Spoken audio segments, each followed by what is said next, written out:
The audio was muted. That was my mistake. I don't think you need to start over. We're good. Well, it's not on the minutes.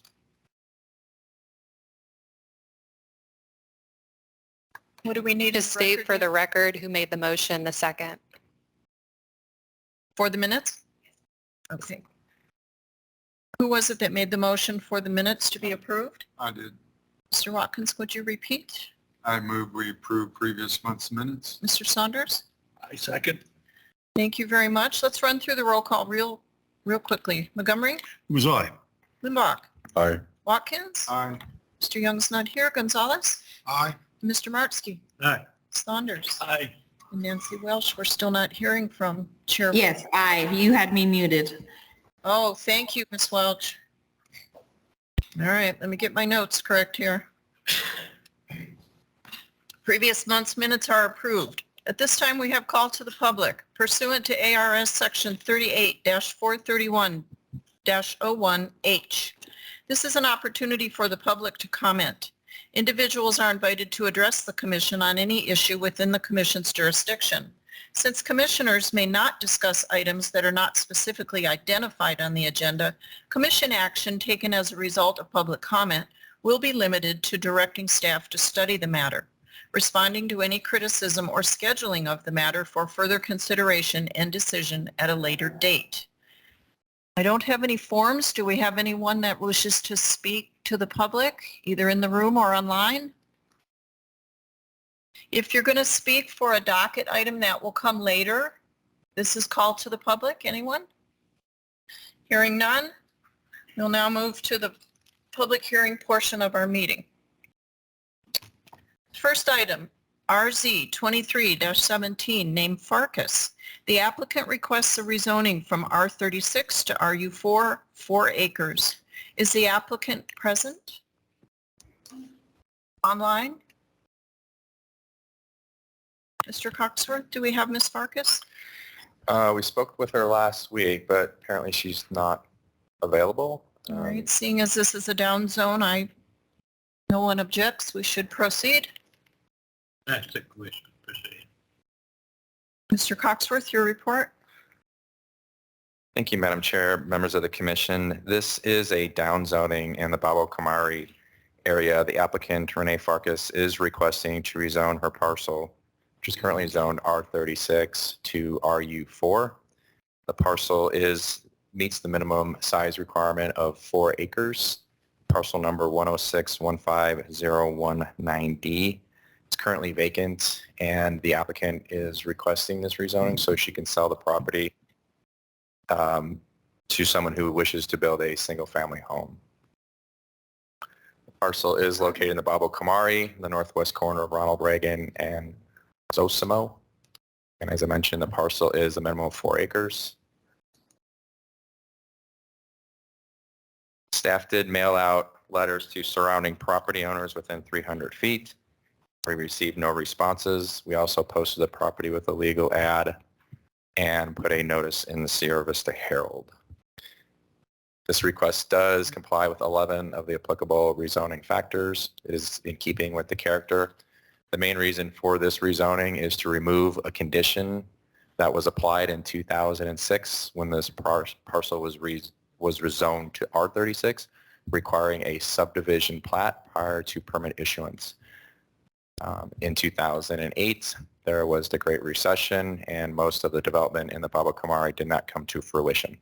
So this rezoning, this downzoning request is required in order to remove that condition, so somebody may be able to pull a permit for this property for a home. And that concludes my presentation. Thank you, Mr. Coxworth. We move on to the applicant's statement. Ms. Farkas, have you joined us online? I think we'll waive that segment. It's time for the public hearing to be open. I call for comments from other persons. You would have 5 minutes to speak. Hearing none. We'll also waive the applicant's rebuttal and declare the public hearing closed. This is time for the commission to discuss the matter. Are there any questions from any members? Not today. Hearing none. Mr. Coxworth, do you have anything else to add? Staff does recommend approval of this rezoning request. Let me rephrase that. Staff does recommend that the commission approve this request or make a recommendation to the Board of Supervisors for approval. Very good. I call for the motion, please. Madam Chair, Mr. Martsky. I move to recommend approval to the Board of Supervisors of the rezoning docket RZ 2317, parcel 106-15-091 Delta, from R36 to RU4. Factors in favor of approval constitute the findings of fact. Second. Second. Thank you, Mr. Gonzalez. Is there any further discussion? Do a roll call vote. Mr. Montgomery. Aye. Mr. Limbach. Aye. Mr. Watkins. Aye. Mr. Young. I'm sorry.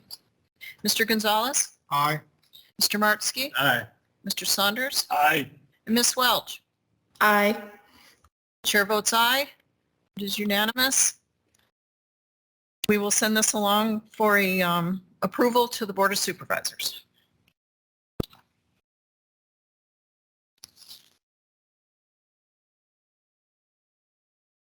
Item 2 tonight is docket SU 23-22.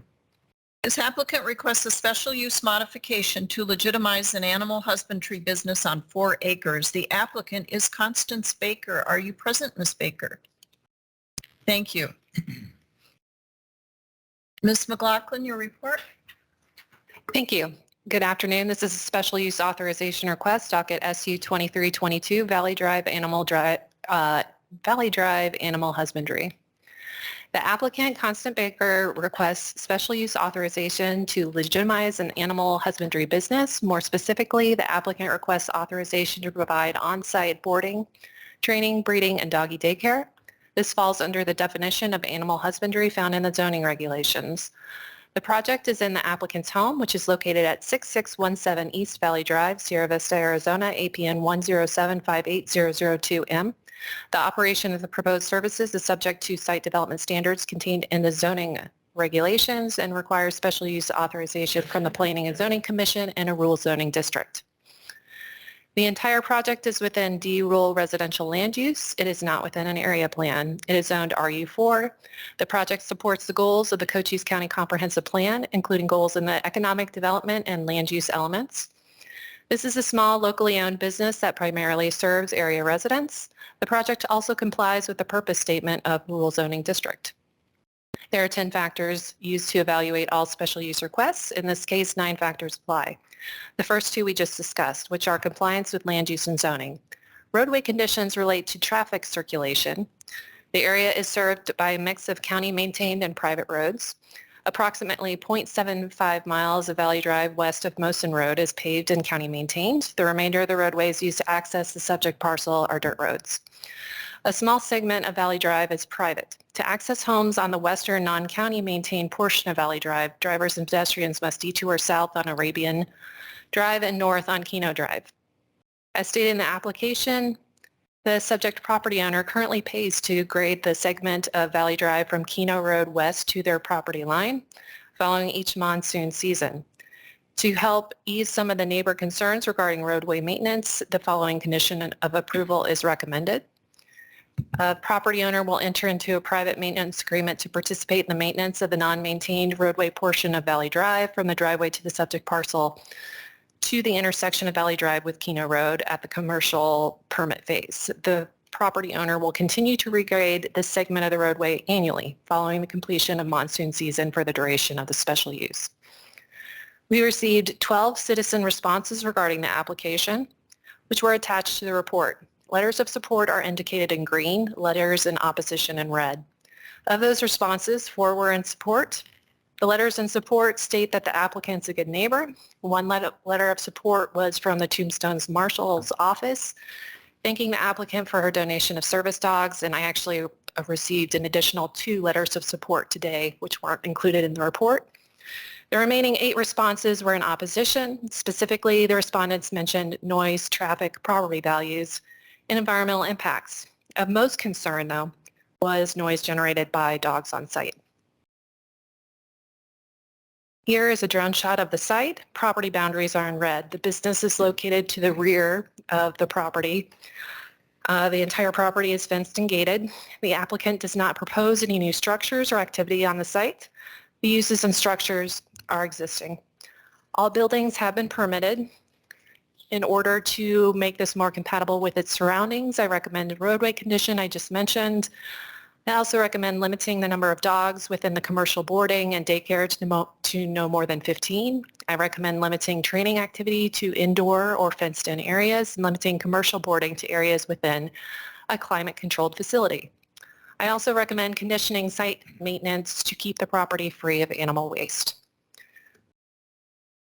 There are 10 factors we use to evaluate all special use requests. The conditions I just mentioned are recommended to offset traffic and off-site impacts.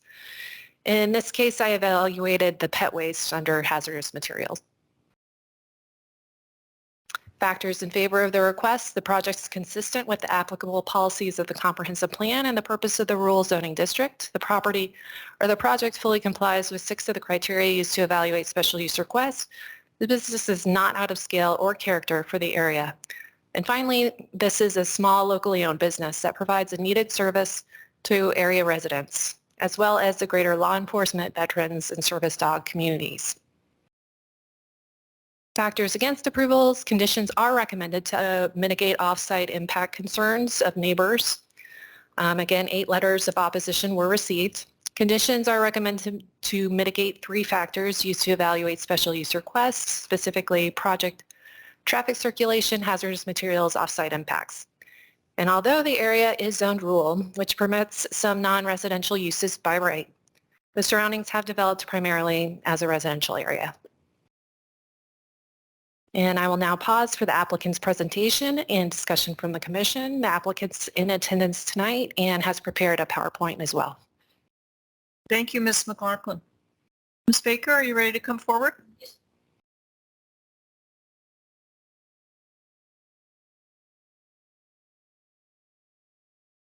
Yes, please. And state your name and address before you speak.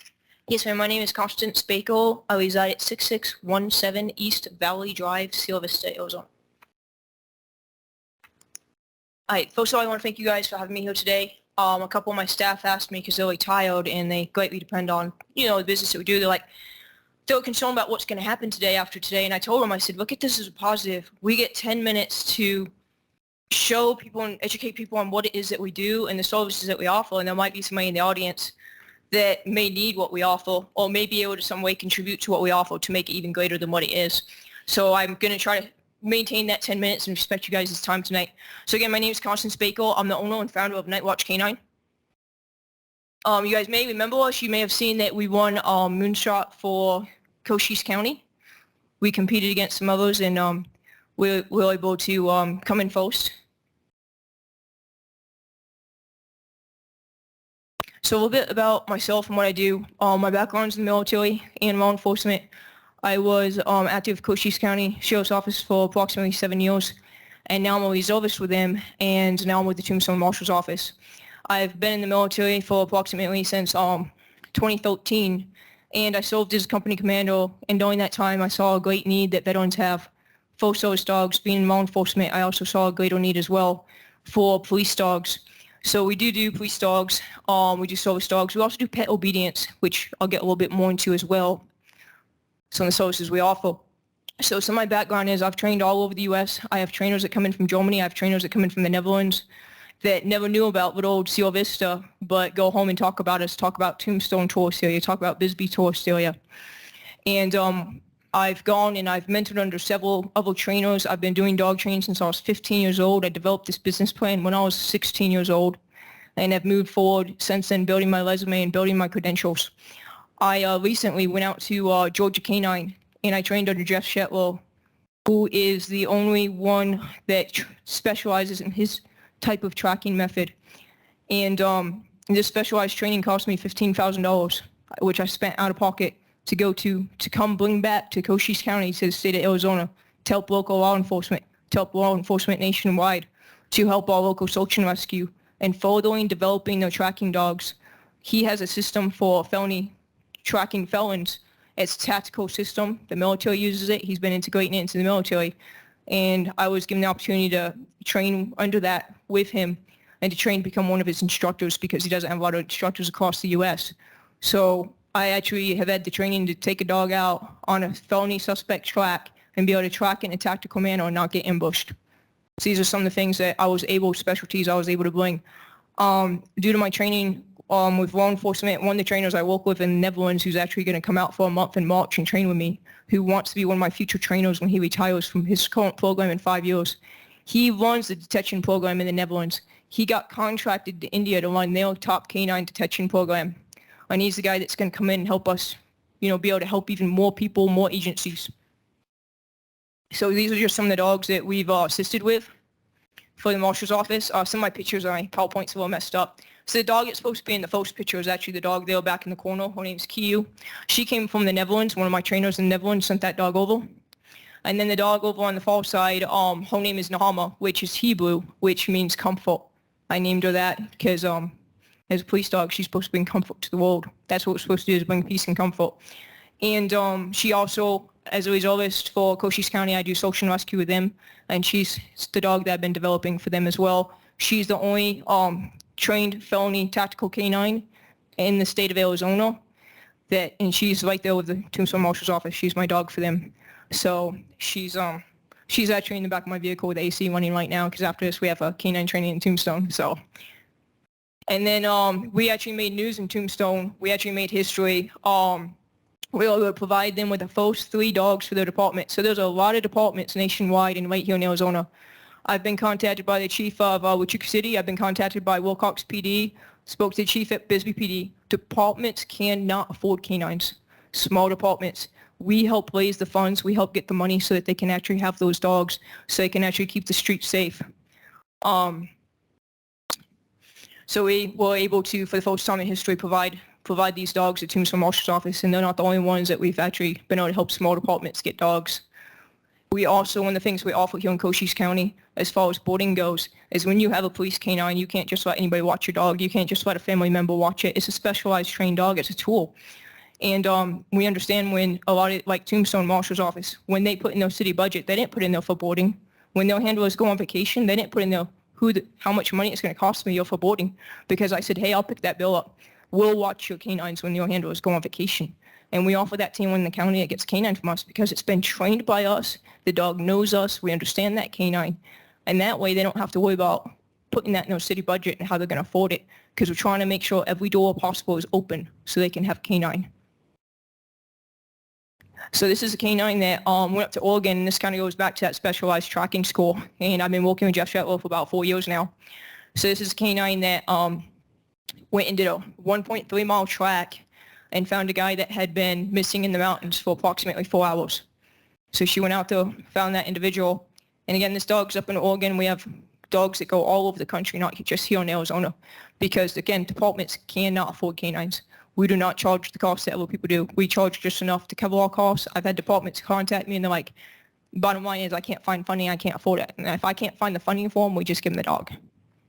I have a couple dogs floating around out there right now I've not been paid for, and I don't expect to be because the need is greater than the money.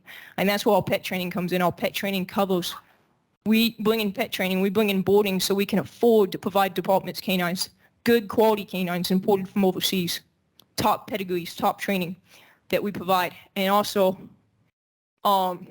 we also do service dogs also for veterans, which I'll get into in a minute. These are some of the pictures of some of the dogs that we've sent out. We have dogs up in Tucson that are explosives canines that work in the hospitals up there, keeping the hospitals safe. This is a dog that we sent to our Tonto Apache Police Department. It's Canine Zilla. I believe he's also on the line as well. There's, again, another small department that otherwise wouldn't have been able to afford a dog that we made it cost effective for them. And again, so one of the things that's really near and dear to us is our veteran dog program, providing service dogs for veterans. When I was doing my company command time, I had so many people in my office transitioning out of the military or in the military, struggling with PTSD, feeling like that no one cared about them. There was no one there to help them. So one of the things that we're really big on is doing our service dog training. One of my trainers that's retired that works with our company, she's I consider my expert trainer, my expert service dog trainer. My 2 trainers those days that they get paid less, those days they go out there and they work with veterans and do free handout classes just to go to their homes and help them and help work for them. So we have that dog up at the top there. She's actually with a doctor who's a retired veteran. He travels back and forth to Mexico. Dog flies with him. We go out and we expose these dogs to everything. But the problem is most service dogs cost $20,000 to $25,000. There's barely anybody that can afford that type of dog. So one of the things that we had to do is we create a nonprofit to help veterans get service dogs. We don't charge $20,000 to $25,000 for service dogs. A lot of times we end up either giving them away and doing a 5-day handout class with the person coming out. I just had somebody come from North Dakota to meet their dog. I have another guy in the county who's getting a service dog from us. When he met his service dog, he broke down crying. And it's a moment for them. And the dog, seeing that connection, that instant connection that they have with that dog. So we create a nonprofit because to help cover some of the expenses that we have, because obviously we have the care for the dog, the food for the dog, the training for the dog. And we try to support and help that veteran as much as we can, even after we place that dog with them. So this is one of the service dogs. His name is Canine Jax. He's going to a veteran here locally. He just met his veteran. He gets to do his handle class the first week in November. This dog is for mobility and PTSD. A lot of the dogs we do are PTSD and mobility dogs. So one of the organizations that really supports us and that we also support and that we try to help out is Canine Chaos. Canine Chaos is located up north above Phoenix. And they are a nonprofit as well. And they help to provide grants and funding for police departments to be able to get dogs. And one of the reasons they work with us is we charge just enough to cover our costs so we can get those dogs in the door for those departments that need these dogs. So they're one of the people that we try to support. We try to help when we can raise money for and bring awareness to. It's a great organization if anybody's looking to donate. And then the other organization that we work with and we want to work even closer with is the Royal Healing Center. This is one of the things that Kathy Goodman had to say about us. Let's give you guys a minute to look it over. So one of the things that we have as well is we have a veteran program. We have veterans that come out and work with us and help us clean up the property, okay, that's my 10 minutes. Sorry about that. And then do you want me to go into how we're mediating? Well, your time has elapsed. Oh, I'm And sorry. I'm sure you'll get to address some of this as we ask questions a little bit later. Yes, ma'am. So Thank you. We'll move on. That was the Thank you. past 10 minutes. It's time to declare the public hearing open. Comments will be taken from other persons in favor or opposed. You have 5 minutes. The first form I have, before we do that, I'd like to say that it seems a lot of this is repetitive, especially those of you from the organization represented here tonight. So feel free when you're speaking to say what he said. Otherwise, we'll be here a very, very long time. Mr. Tom Fair, please.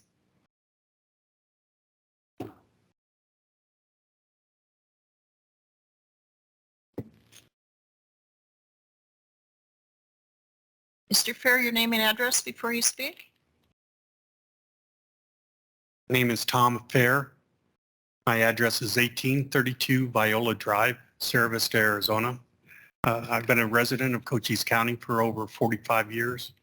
And the time I've spent working with Constance on this program has been a blessing for me and for other people.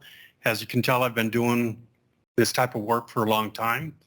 Between law enforcement and fire service, I have over 40 years of service to this community.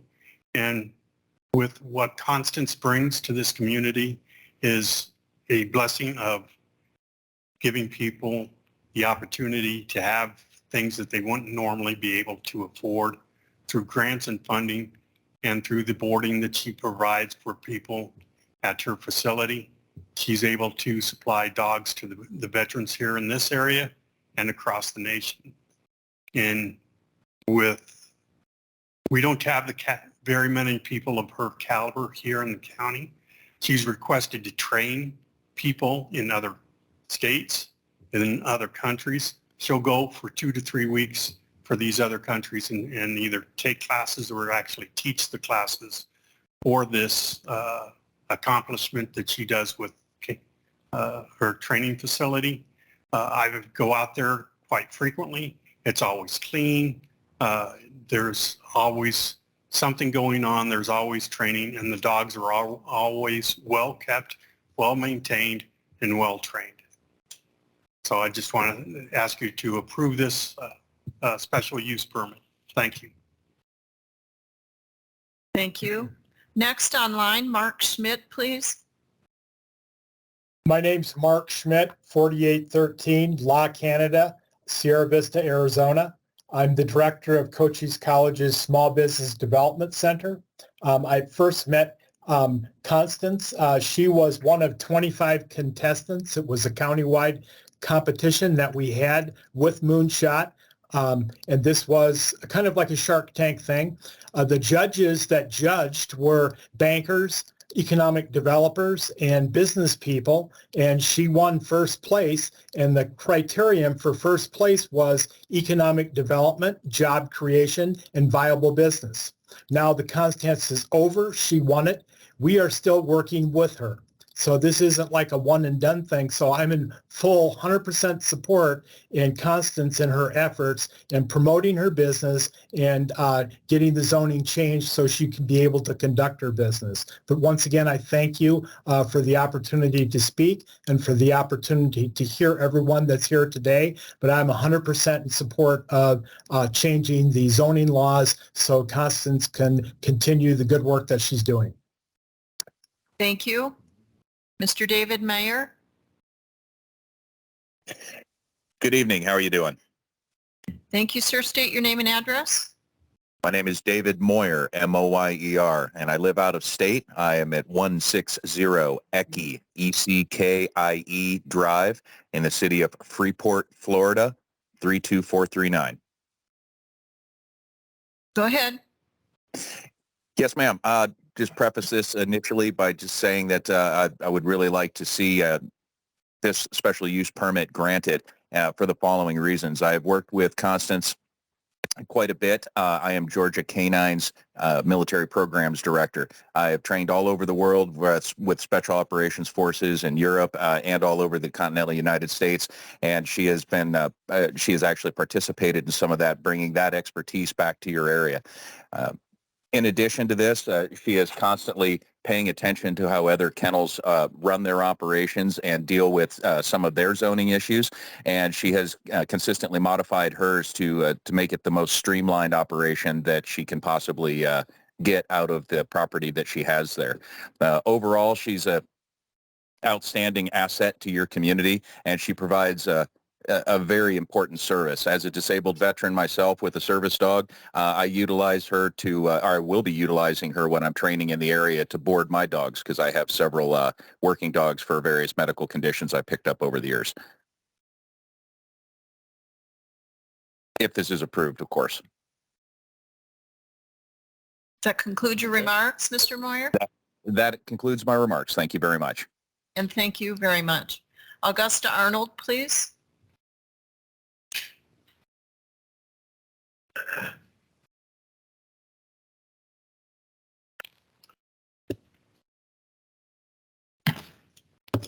Augusta Arnold, 849 Tula Rosa Drive in Sierra Vista, Arizona. I am animal control for the county. I've known Constance for a long time. I previously worked somewhere where she did her training. She's a wonderful person and is doing a great thing. With county, I've dealt with her a lot, not with calls or anything like that. We have not received any calls. I saw all the red up there. We have not received in the 2 years I've been here any calls for any issues with dogs at her residence. I have been there. I have not seen any issues with dogs at her residence. They have not barked for a long time while I've been there. I would push to approve this. She's doing a great thing. She's bringing in a great thing. A lot of people that I have dealt with in this job have working breeds that they don't know how to train, and I always recommend her to them. They don't know what to do. I've had people that have been bit by their Malinois, and they don't know what trainer to go to. She's somebody that I push because there's nobody like her in town. She knows these breeds better than anybody else. That concludes. Thank you.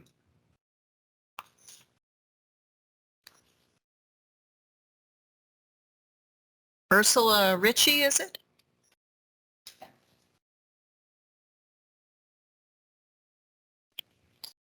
Please state your name and address before you speak. Ursula Ritchie, 505 Buena Vista Place, Bisbee, Arizona. I have known Constance for quite a long time. I've been working for the department for over 30 years in law enforcement. And she most recently started training with us in our search and rescue dogs. And I see her as a very capable and proficient person in regard to the tracking trailing. We always, once a year for the last 4 years, we brought in Jeff Shetler, who she trained with as for tracking. And he's very expensive, and we paid out our own pockets. So she would be a total asset for our search and rescue group as a canine trainer. I have been at her property, and I've not seen anything that would say, no, that's no good. I really would push for the approval of her special use permit as a trainer. She's giving so much to the community, especially for veterans with PTSD. We have one veteran in our group who has a dog who she's trying to help him with that because he has nightmares within nightmares. So that dog is his bond. And I would say for the caliber of trainer that she is in regard to like Malinois and difficult dogs where people say, oh, they see this on Facebook and or they see all the dog doing all these things and they cannot control the dog. But she has the niche of getting the dogs to do what they need to do and getting that transferred over to the dog owner. And that is very useful for this community, to have that caliber of trainer that can train the dog and bring that to the person who owns the dog so they can continue with that progressive and useful training and getting the dog to do what they want to do and not have a dog that is getting aggressive in one way or another. And especially having the opportunity to board a patrol dog in her facility, that is very, very useful. Because the patrol dogs are different than any other dog, and having that boarding capability, when I had a patrol dog, I really couldn't go anywhere because I couldn't gift the dog to anybody to get boarded because he was a dual purpose dog. He was narcotics and patrol. So if somebody does not understand the limitations or the needs for a patrol dog, it is very hard to place them somewhere while you've gone on vacation for maybe two weeks or something like that to get a break. So I'm very fond of Miss Constance Baker and her business. I actually got my search and rescue dog through her, and he is also certified through Canine Shetler, through Georgia Canine as a rural tracking dog, and he's also a human remains detection dog. And when she comes out, we always have pointers, we talk, and she gives us ideas how we can do better training. So I really highly recommend her that approval for her continued business in regard to that special use permit. Thank you. Jackie Lippincott, online, please. Hello. Good evening, everybody. My name is Jackie Lippincott. My address is 8633 East Chandler Lane, Purford, Arizona, 85615. I'm the owner of Miss Blue's Perfect Pooch Dog Training, and I am on the call for Constance Baker to have her special use permit approved this evening. I've known Constance for a few years now, and I think seeing her PowerPoint and hearing what she had to say is nothing less than absolutely impressive. You can tell that she has a very, very great passion for the work that she does and the dogs that she trains. And honestly, the work that she's doing with the veterans, with the PTSD and the police dogs, these dogs, quite frankly, they save people's lives. Absolutely no doubt about it. When it comes to veterans with PTSD, they are a whole different breed, and they require a whole different breed of person and dog to help them through the issues that they have. And Constance is the go-to person to help them and to help save their lives and get them into a more functioning person. I think that when it comes to some of the criteria that she needs to meet, you have seen and heard from other people talking that she is very more than capable of meeting these criteria when it comes to the noise levels that some of the neighbors are concerned about. Quite frankly, she's a dog trainer and she is good at what she does. I don't think barking is going to be of concern. The dogs that she has in her care are very, very expensive dogs, and she would not run the risk of having any biohazard or dog waste accumulating or dirt to impact these dogs' health. She cares way too much about them. I can definitely say as another dog trainer and as another pet professional that Constance is fantastic. And I definitely stand with her, and I hope that you guys approve her special use permit today. Thank you. Gwendolyn Bears, please. I'm sorry, I didn't realize it put that name. My name is actually Gwendolyn McCabe. My address is 4901 Evergreen Drive, Sierra Vista, Arizona, 85635. I've been a resident for 25 years. You've heard about the professionalism of Constance and Canine Night Watch. They are above board in everything they do, and as the previous person said, they save lives. I am coming from another angle of it. I am a disabled woman who raised 4 kids, so I'm on a very limited income. Without them and their program, I would not have been able to afford my dog's trainings and my service dog. They help everyone. They're awesome with the veterans and the law enforcement and border patrol, but they care about the people who haven't served as well. They are here to serve the whole community. And without them and what they do, people like me would not be able to get the help they need. They are the best at what they do, and they have the best prices, especially considering everything that they fundraise for and donate. They are by far the cheapest in what they do for the absolute top-notch quality. Without them, I don't know. They're awesome. They help so many. Everything they do is so important and so needed. Thank you. Thank you. Miriam Bear? Miriam? Here.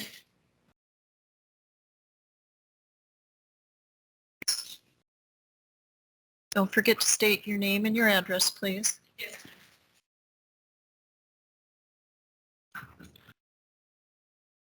Good afternoon. My name is Marion Bear. My address is 4223 East Glen Road, Sierra Vista, Cochise County, Arizona. I was in the military as well, and Baker, Constance Baker, I call her Baker, we worked together. She showed me some things that I've never seen before. I never knew the importance and the value of a dog being with you 24/7. When I first came to her as a deputy for the Tombstone Marshal's office and was chosen as the Tombstone Marshal's canine handler, I was nervous. I was scared. I had no clue how to work a dog. I had nothing. I mean, a working dog is completely different than a pet. Being in the military, having a spouse that is also in the military, Baker was able to show me what a dog can do whenever it comes to bond and companionship. And that's important. So when we talk about veterans and PTSD, think about the numbers of suicides. It's 21, right? That being said, what would Baker be doing if she didn't reach out to those with PTSD that are in the military? Let's go into the law enforcement aspect. I don't like dope. right? Nobody likes dope. It kills. It ruins families. I myself have had my family ruined. My mom became addicted to fentanyl. I lost her. That's what it is. My goal whenever I came into law enforcement was to get that off the street. Even if it's one pill, even if it's heroin, even if it's 50, right? My goal was to make life a little better for somebody else. I worked in Huachuca City. Huachuca City doesn't have the funding like County. It doesn't have the funding like Sierra Vista. It doesn't have the funding like Benson. I said, hey, I want to be a canine handler. Where are you going to come up with the money? Good point. Moved on to another topic. Got offered the position at the marshal's office. Baker has donated almost $100,000 to our department.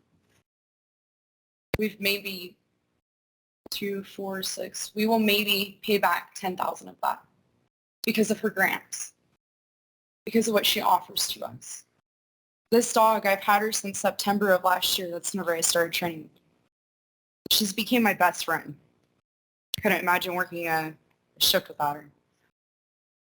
In the end, what she offers, and I've trained out there with her at her facility, it's phenomenal.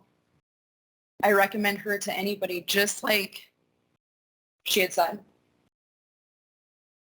There's nobody better in this county but her. From tracking, you ever had a loved one walk off, not know where they went? These dogs can track.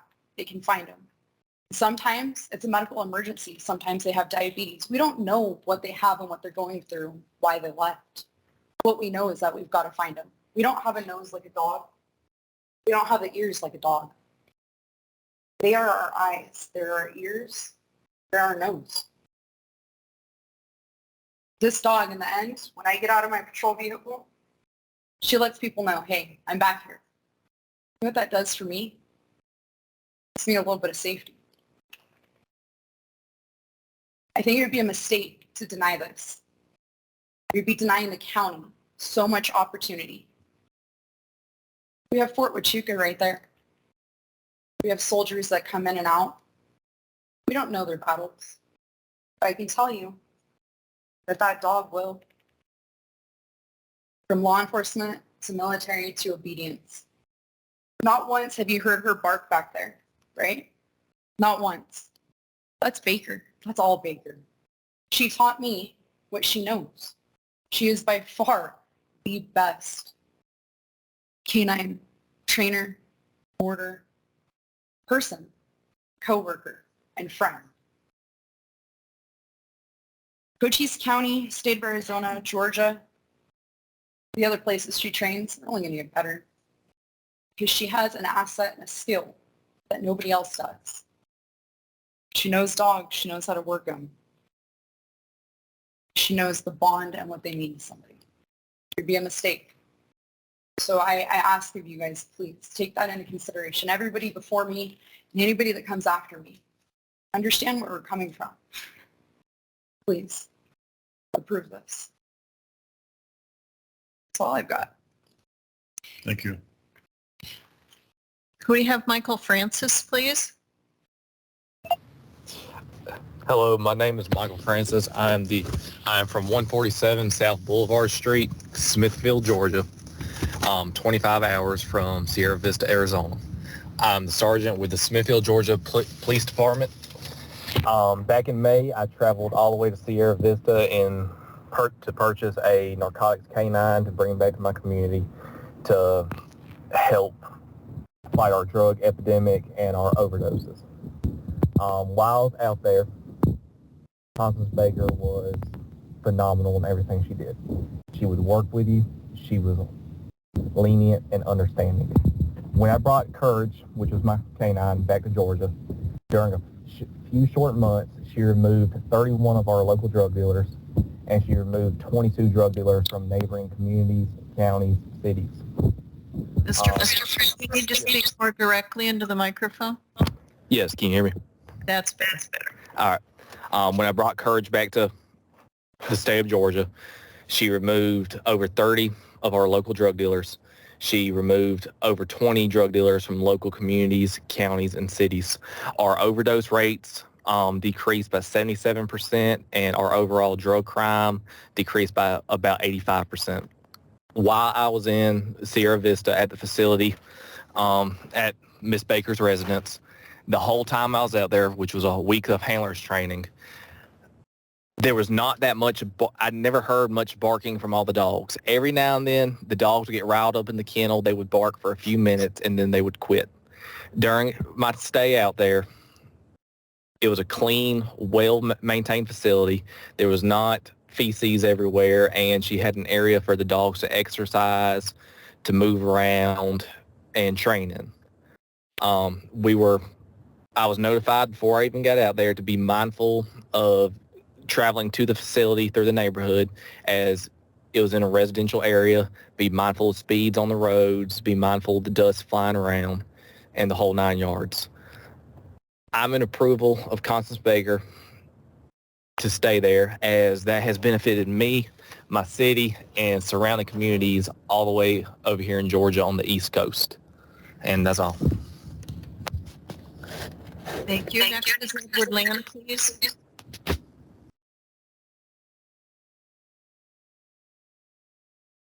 Mr. Land, your turn.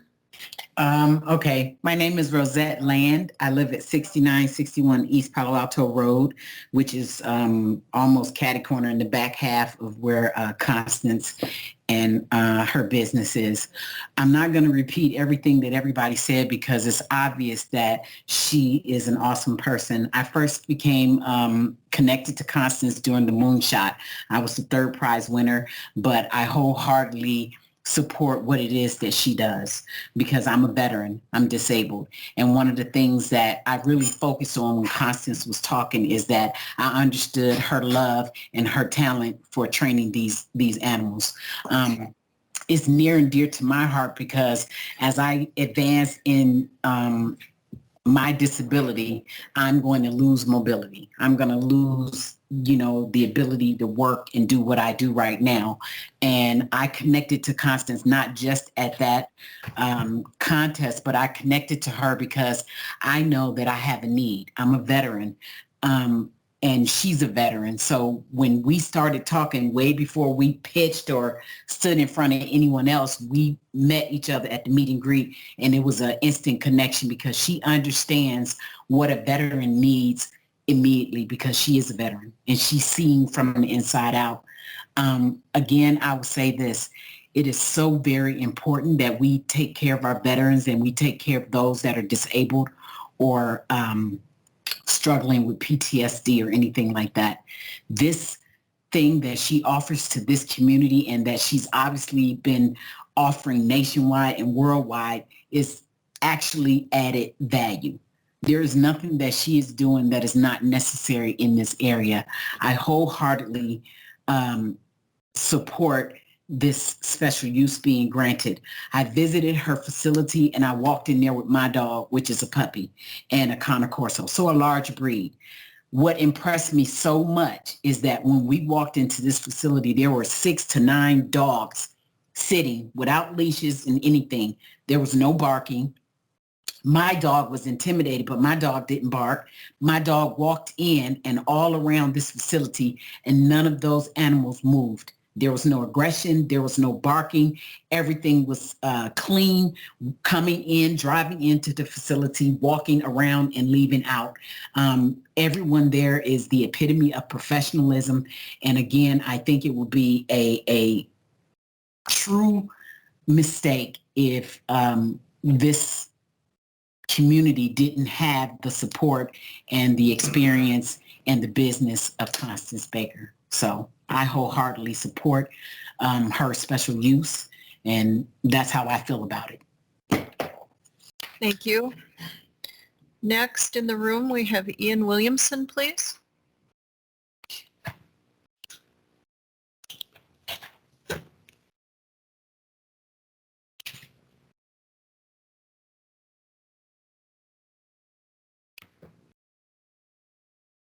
I'm Ian Williamson. I reside at 5520 East Calle de la Palmera in Hereford, have for about 6 years. So I came into the sheriff's office through search and rescue. Now one of the coordinators for search and rescue. Over the course of this year alone, the entire state of Arizona has had 1,032 search and rescue missions so far to date. 50 or more of those have been in Cochise County. We have a numerous amount of personally trained canines on the search and rescue team that are either area search, tracking dogs, or cadaver dogs, depending on what the mission is. All of them are trained in-house, along with Constant Baker's assistance and Ursula Ritchie's assistance. Now, with those, some of the search and rescue missions that have stood out with me are people with Alzheimer's that walk away from their house. Their family members don't know where they are. Most of the times, they don't know where they are. They'll end up walking miles away from home, and our trailing dogs are good up to 8 hours.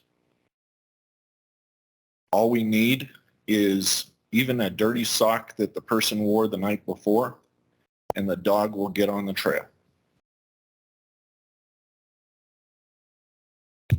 Getting to Constance, I served as a deputy with her for close to 4 years before she moved on to her current position. Her attention to detail is absolutely remarkable. And to be perfectly honest, having trained a little bit as a canine handler myself, not certified, but I've gone through a familiarization with it. A good canine handler needs attention to detail. And that also goes into what everyone has said about the state of her facilities. They're clean. The dogs are well trained. The dogs are well cared for. And it shows in the behavior of all the dogs in the room. So I am absolutely in recommendation of approving this special use permit. Thank you. Thank you. Amber Linendahl, please.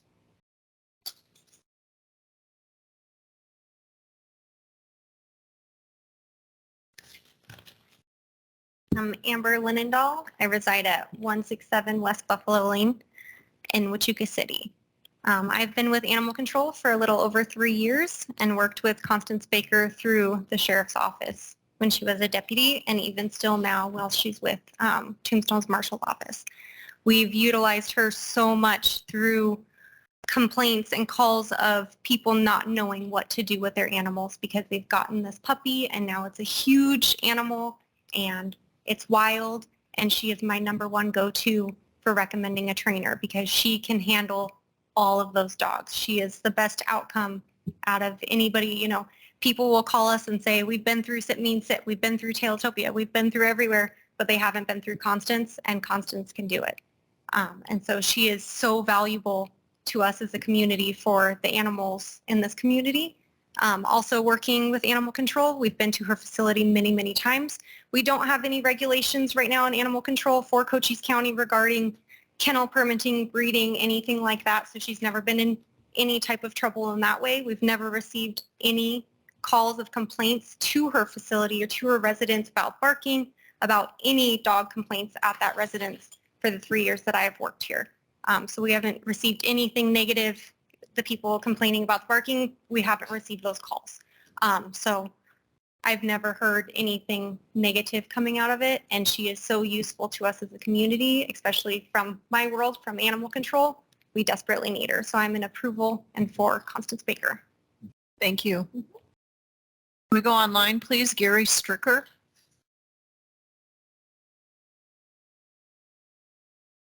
Mr. Stricker, are you with us? Sure. Your name and address, sir, before you speak? This is Gary Stricker. Can you hear me? Yes. Okay. My name is Gary Stricker. I live at 6757 East Kendall Lane. I live literally 2 lots down from Constance Baker.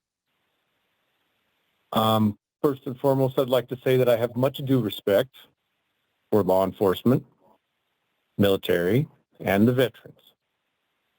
I cannot speak to Constance's skill set or how good of a dog trainer she is. I know very little about her training abilities, but I'm sure whatever services she does do are well needed in our world that we live in. But I must say that I am very much against this. All of the statements that have been made for her sound well and great, but none of these people live in this neighborhood. And as far as the noise complaints, I have called the sheriff's office. Summer of 2019, I called multiple times and was pretty much told, sorry, we're not doing anything, which led me to believe that she was using her position in the sheriff's department for some kind of privilege. I'm sure she cares very much about, you know, the PTSD veterans and all of that, but I have a lot of doubt as to whether she cares about the people in this neighborhood. My concerns start with the lowering of my property value. When I moved out here 18 years ago, I moved out here because I wanted to live in a nice, quiet neighborhood. Okay? Constance moved into the neighborhood in 2019, I believe, early 2019. And that was pretty much the end of my peaceful neighborhood. Some others have made statements about the barking, but they don't live here. It has been pretty much nonstop, 24 hours a day, 7 days a week since she moved in.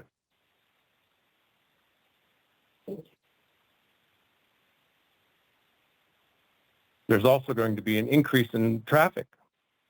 People that I don't want roaming through my neighborhood, no matter what their intentions are. It's again going to decrease my peace in this neighborhood.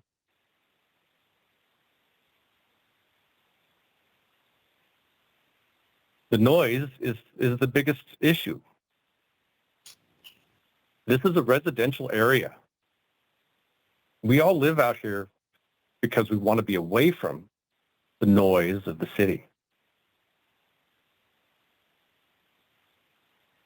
She moved into our neighborhood, not the other way around.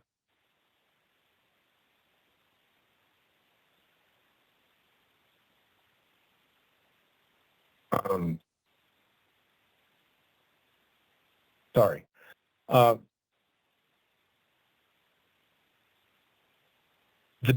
that's the biggest thing is the noise. That's my biggest concern, and most of the people around us have the same concern. You know, we've had to adapt to the noise because nobody seems to care to do anything about it. I've spent $9,000 on windows to try to filter out some of the noise. I've bought air filters to make more noise to cover it up. I think there's very little concern for the mental health of this neighborhood. I've got this really nice, beautiful patio outside my back door that I hardly sit at because of the noise. So in my conclusion, I'm going to say again, I'm very much against this. Thank you. Thank you. I have the name Moonshot on the list to speak next. Is there someone representing Moonshot online, maybe? Yes. Can you hear me? Yes, sir. Please state your name and address. Sure, thank you. I will give my corporate address, 2225 Gemini Drive, Flagstaff, 86001. I'm the president and CEO of Moonshot. You heard Mark and, in fact, Constance speak about our program this past year. We are a nonprofit 501c3. We work with entrepreneurs across rural Arizona. We work with entrepreneurs who are heart-centered and are really interested in building economic development for the community. She was awarded first place. We totally support her business model. We believe in Constance and her ability to listen. It's a great character that stood up before you tonight and didn't see this platform as a negative opportunity, but rather a positive opportunity to present, as she said, about her company and her value. So as president and CEO of a nonprofit that works with economic development around the state, that works with entrepreneurs around the state, please understand the value she's bringing to your town, the jobs she's creating, not to mention what you've heard from some of our clients. But just from an economic development standpoint alone, as you've already heard a lot about her character, this is a very viable business. And I hope one day she makes enough money where she can move. But I do not want this to be a hindrance in her pathway to increase her business and her brand across this state, across this country, and quite frankly, across the world. So thank you so much for your time, and we totally support this re-permitting, rezoning. Thank you.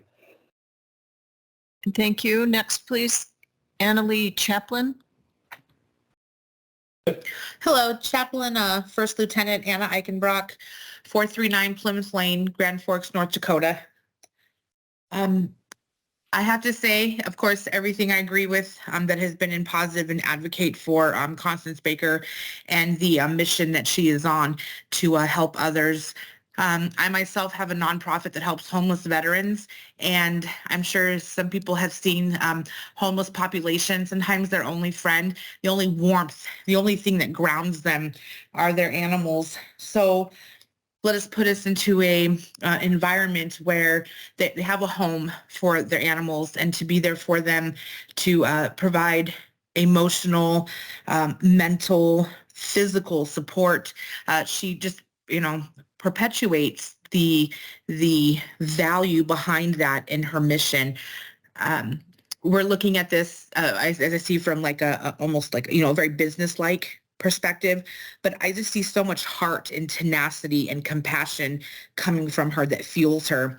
And then there's been nothing mentioned about the youth that she helps, what she does in providing service animals for them, more emotional support. So we're looking at this, service animal, police, dogs, all have value. The emotional support dogs that she provides for others as well is just amazing. She wants to broaden through her nonprofit umbrella with K9 Night Watch is to bring emotional support animals into the schools for our youth that are suffering with mental health considerations. That is phenomenal. I've worked in mental health for many years. I am a chaplain in the Army Reserve. I have soldiers with kiddos that she's willing to find the resources to train so that these animals can tell when one of their kids is about to go into a diabetic reaction for seizures. I mean, there's no limit to what she is willing to try to provide. The scope is never ending. And so we've just been addressing adults. Our kids. She has this mission as well that is just fueled by her heart, her tenacity to help provide emotional support and medical support, obviously, in a way, by these service dogs being able to tell when a child is even going to have a seizure. She doesn't want to stop. And I think that yes, we look at it like the gentleman before me, the business model absolutely has so much value. We are people. We are built through passion and through heart, and that is how we grow with and for each other. And I think that what she does is never ending in that. My husband has PTSD. He's a retired Army as well, and he was a casualty mortuary officer. Anybody knows what that is, which I know a few of you that have spoke tonight know what that is. Constance provided something that can never be done through all the years of therapy, which has definitely been helpful. But the service animal that she has provided for my husband it's a gift. And I'm a chaplain. And I'm telling you, the Lord has called on her, and I'm sorry if I bring that in there, but it's a calling. She is serving a calling that is helping others every single day endlessly.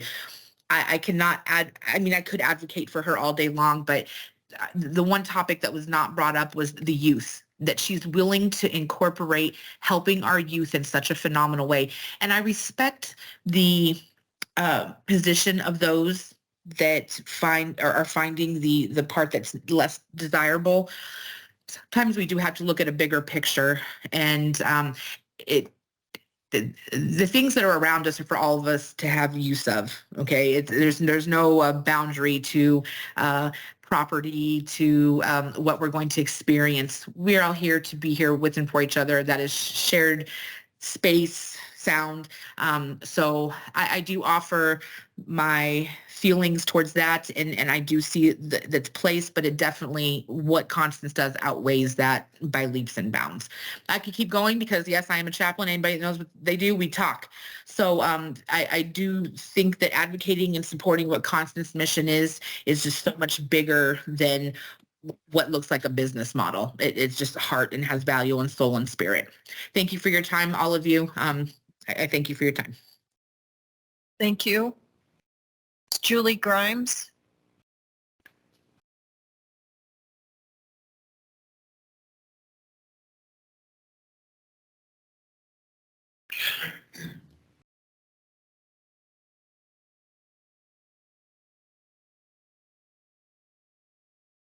Hi, my name is Julie Grimes. I live at 114 East Ramsey Canyon Road in Hereford. We've been in Hereford since 2015, and I've had 6 surgeries on my left arm. I have very little use of it. It's about 3 inches shorter than the right arm. The right arm was recently injured, and as such, the doctors aren't sure that I'll have full use of the right arm.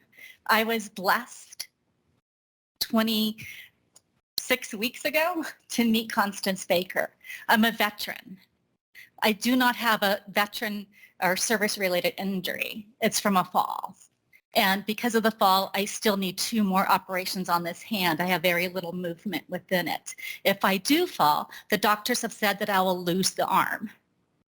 And that's not good because I don't have a good arm. So what I want to tell you is that she has saved my life. Reagan came to her at 10 weeks old, started the training at 3 months. She went to board and train for 2 weeks, and she came back as a different dog. She was only 3 months old, but she was now acting like a 6-month-old dog. And she doesn't use shock.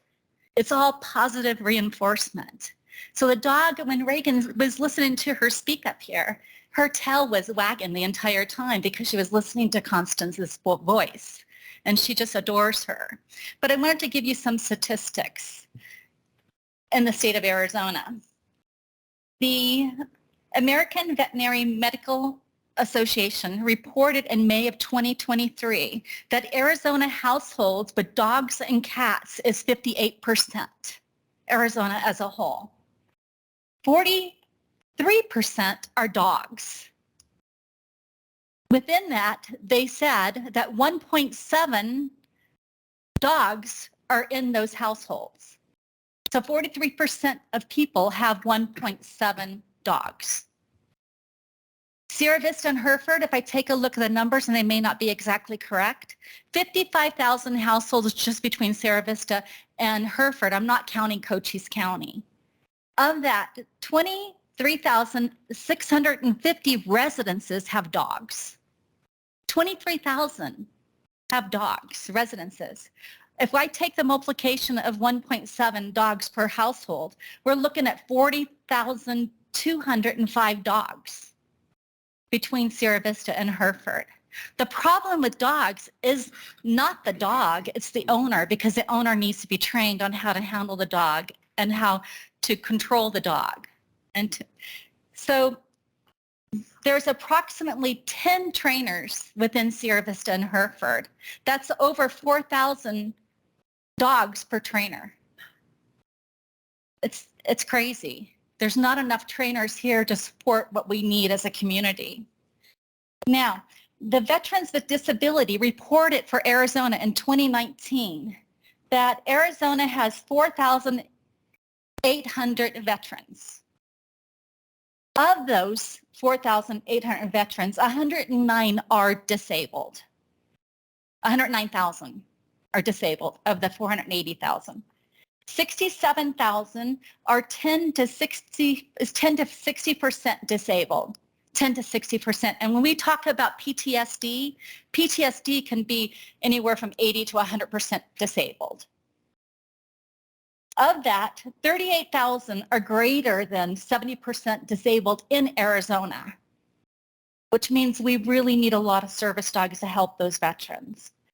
4,000 of those people are not ranked yet because they got to go through a process with the VA hospital to get ranked. 14,000 veterans in Arizona suffer from post-traumatic stress disorder. 14,000 in Arizona. Here in Sierra Vista, we're an Army town, and a lot of those veterans do suffer from PTSD.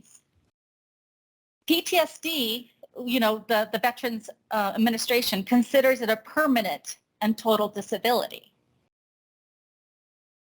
Now, you ask, what does a service dog do for a veteran with PTSD? There's a lot of things that the dog can do by applying pressure to alleviate the anxiety, or the dog will nudge a person. Reagan and I were at a campground in a clubhouse, and she's under a table because that's how Reagan trained her, to go underneath the table and lie down like she's doing right now. Well, all of a sudden Reagan stood up, walked 5 feet away, and I was in shock. She walked over to a veteran, and I said, "Sir, I'm really sorry. I didn't know she was going to walk to you." The problem was the veteran had PTSD. Thank you, ma'am. Thank you. Natalie Sanchez, online.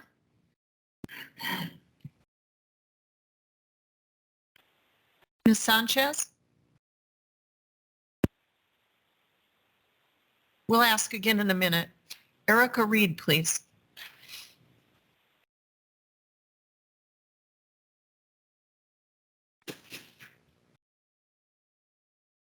Good evening. My name is Erica Reed, address 4600 Evergreen Drive, Sierra Vista, Arizona 85635. I am going to talk to you about things that have not been said this evening. I am a customer of Constant Baker. I have been going to her for 2 years to have my first dog, Oakley, who was rescued from the Tucson Animal Shelter with 2 bites on his record, and he was scheduled to be put down. I brought him to Constance because she's the only one that trains without electrical collars, and he is a very well-behaved dog. He is very lazy and likes to lay down when we go shopping. When I go to her facility out in Hereford, the roads are well maintained. 90% of her neighbors have dogs. They're yard dogs. They are always out. When I take Oakley to training, yes, all the dogs are barking because everyone is excited to see one another. But as soon as training starts, it is quiet. The only thing that you can hear are the neighbor dogs. In addition, I would like to tell you about the things that Constance is not good at. She cares too much. Sometimes I don't even know if how she does it all. She doesn't know how to say no. There have been times where I'll see Constance working with a dog that I would think has no hope of ever being a good family member. I've seen Constance adopt dogs that have been abandoned because it is better than to see them put down. I've seen Constance train dogs and other trainers for practically free. I've seen her give chances to people who have done her wrong. She is the perfect person to take advantage of because she sees the good in every person and every animal. And too many times in the last 2 years, I have seen Constance be taken advantage of. And she is often left in a difficult situation because of the choices of others. She has a clean facility. There is no waste. I clean up after my dog, and if he has an accident during training, she will clean up after Oakley for me. She has a nice facility that is conditioned, air conditioned. You can go on Facebook to her page, Canine Watch Training for Dogs, and see videos of the dogs in down position where there are chickens, goats, and cats in attendance to show that these dogs are well behaved and that her facility is gorgeous. Now let me talk to you about a personal experience beyond my dog, Oakley. I shall tell you about Kylo. In the room today is retired Staff Sergeant Ernest Reed, 20 years, Army, my husband. He broke his foot right before he retired last year, and he was hopeless. He thought there was nothing he could do after the military, and Constance put a puppy in his arms. His name is Kylo, and he is a well-behaved boy who probably makes more noise in our neighborhood than any other dog when we are outside training. I give my apologies to the other person on this call who is also on Evergreen Drive. If it was not for Constance's willingness to assist my husband, not only on this one occasion when he retired, but multiple occasions in the last year that he has been retired, I know that our family would be in a worse off position. Constance has saved my husband's life on more than one occasion. She has served our communities and country for years. I could go on, like I'm sure all of us could, of the things that she does. But I will leave you and everyone on this call with a final thought. How many lives will now be lost forever if she is not able to continue K9 Night Watch? Thank you. And thank you. Gail Eaton, please.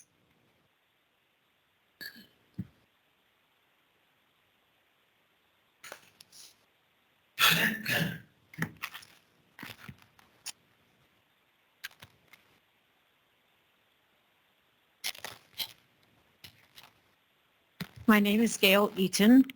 I live at 503 South Little Bear Trail in Sierra Vista. I've been in Cochise County for almost 30 years. And I'm going to call upon your offer from earlier and just validate everything everybody has said. But I have to add a little bit of my own. I am the owner and president of Sierra Therapy Solutions. I am now contracting with the United States government, and I am extremely experienced and trained for severe PTSD and trauma. So that's why I'm not even going to go through all of this stuff. I could go on for a long time. She is now working with one of my patients. He's been 13 years trying to get, I've seen him for 13 years, trying to get a service dog.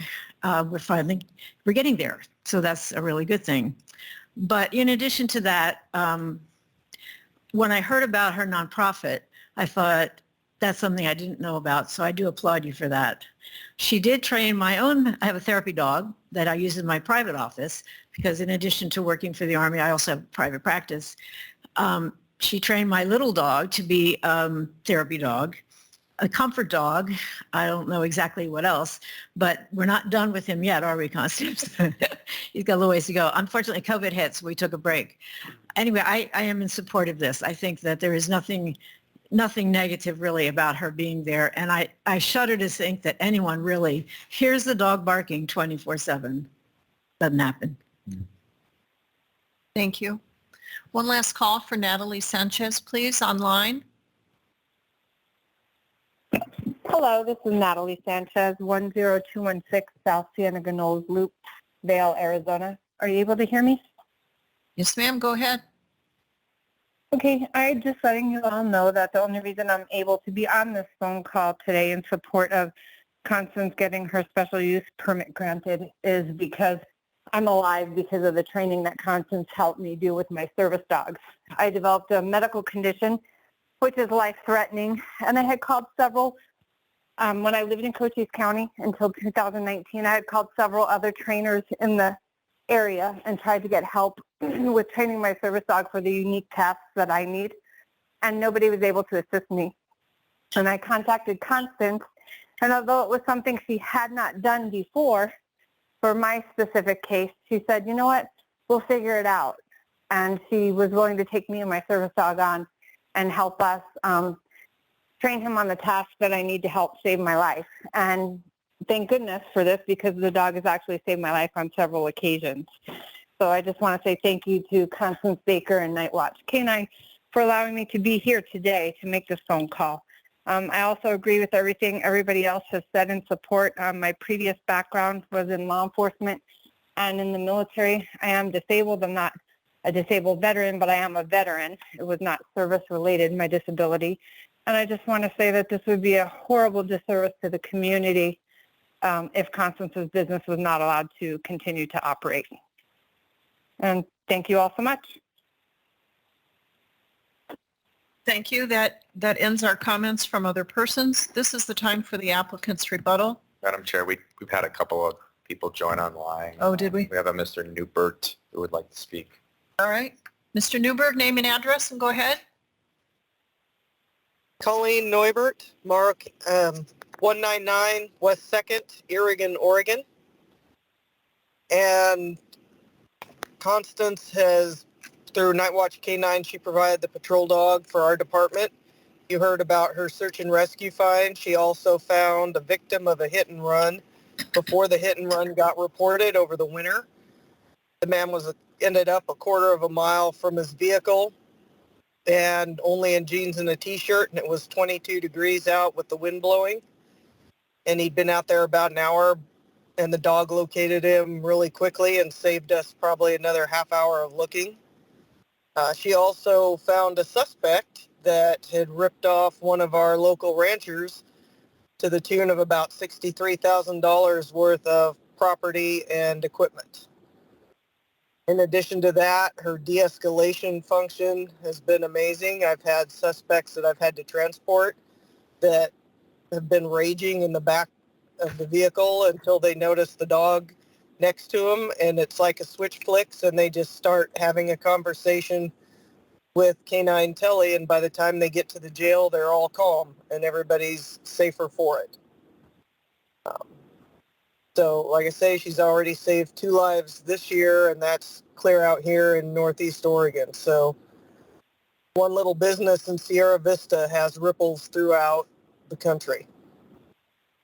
Before I was a K9 handler, I did code enforcement. When we picked up Telly, the only barking was when I went inside the kennel building to get her. And as we drove up, you could not hear anything. And it's a facility that you're not going to hear a huge amount of barking from. And I can speak from experience on that. Other than that, I think everybody else has covered everything, so remarks complete. Thank you. And thank you. One more, Mr. Coxworth.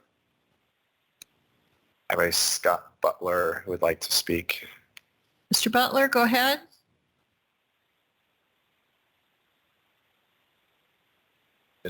Mr. Butler, you are muted. You're muted. Can you hear me okay now? Yes. Your name and address, Okay. please, then go ahead. Scout Butler, Tonto Apache Police Department, and it's 30 Tonto Apache Reservation, Payson, Arizona.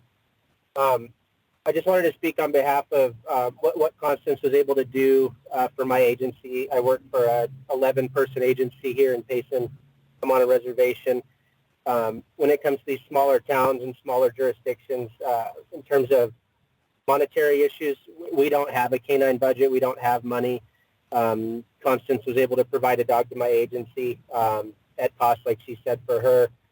She's not in this for money. She's in this to provide good working dogs to agencies that actually need canine programs.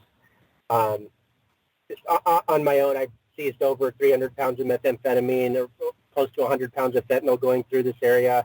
On a 2-lane highway, I have about 100 yards of highway to work on, and I've needed a dog present for a lot of these seizures. When she provided Canine Zara to me, it was an amazing addition to my agency. I couldn't say anything more positive about her nonprofit and about Night Watch K9. I've personally been down to the vendor business in Sierra Vista and experienced it myself. When I was there, I can't speak on what I don't hear when I'm not present, but it was a very quiet experience. We went down, we saw a dog, and we purchased that dog the following week.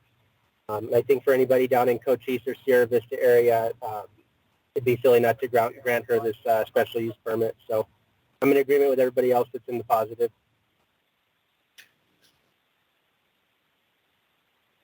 Thank you very much. Is there anyone else online that we've missed? Yes, Europos would like to say a few words. Hold on, ma'am, in the room. Go ahead online, please. Name and address. Thank you. My name is Leslie Bryant. I am a service dog organization in Sierra Vista, Arizona. My address is 7053 South Elmer Loop in Hereford, Arizona. And I just wanted to say that I work closely with Constance in helping her find dogs. She helps me find dogs for our PTSD programs and traumatic brain injuries for veterans. I have personally worked closely with other kennels that are in the Cochise County area that live in close proximity to other organizations and other neighbors who don't seem to have a complaint about barking dogs. So I would like to say that there is some noise ordinances. Obviously, you don't want to affect dogs during the daytime when there's a lot of barking going on, and we want to keep it quiet at night. But I think that Constance and her organization are doing the best that they can for veterans, and I think that they should be allowed to go forward with the special use permit and keep moving forward with placing dogs with veterans with PTSD, and hopefully they can work closely with us in addition in the future at the Warrior Healing Center with the Hero Paws organization. Thank you very much. Ma'am, had you filled out a form? Unfortunately, I wasn't able to access that. I just wanted to get on here tonight and be able to do that. I didn't have it in advance of tonight, but I wasn't able to do that. I can do that if you need me to. Ms. Bryan, I'm sorry I was unclear. I thought you had concluded your remarks, and we're happy if you're happy. Thank you. Good night. Ma'am. No, I may not have filled out the second form that I wanted to speak, but I was babysitting my little girl here, so I might have been a little active. But I would like to Let's honor your request, please. Come forward.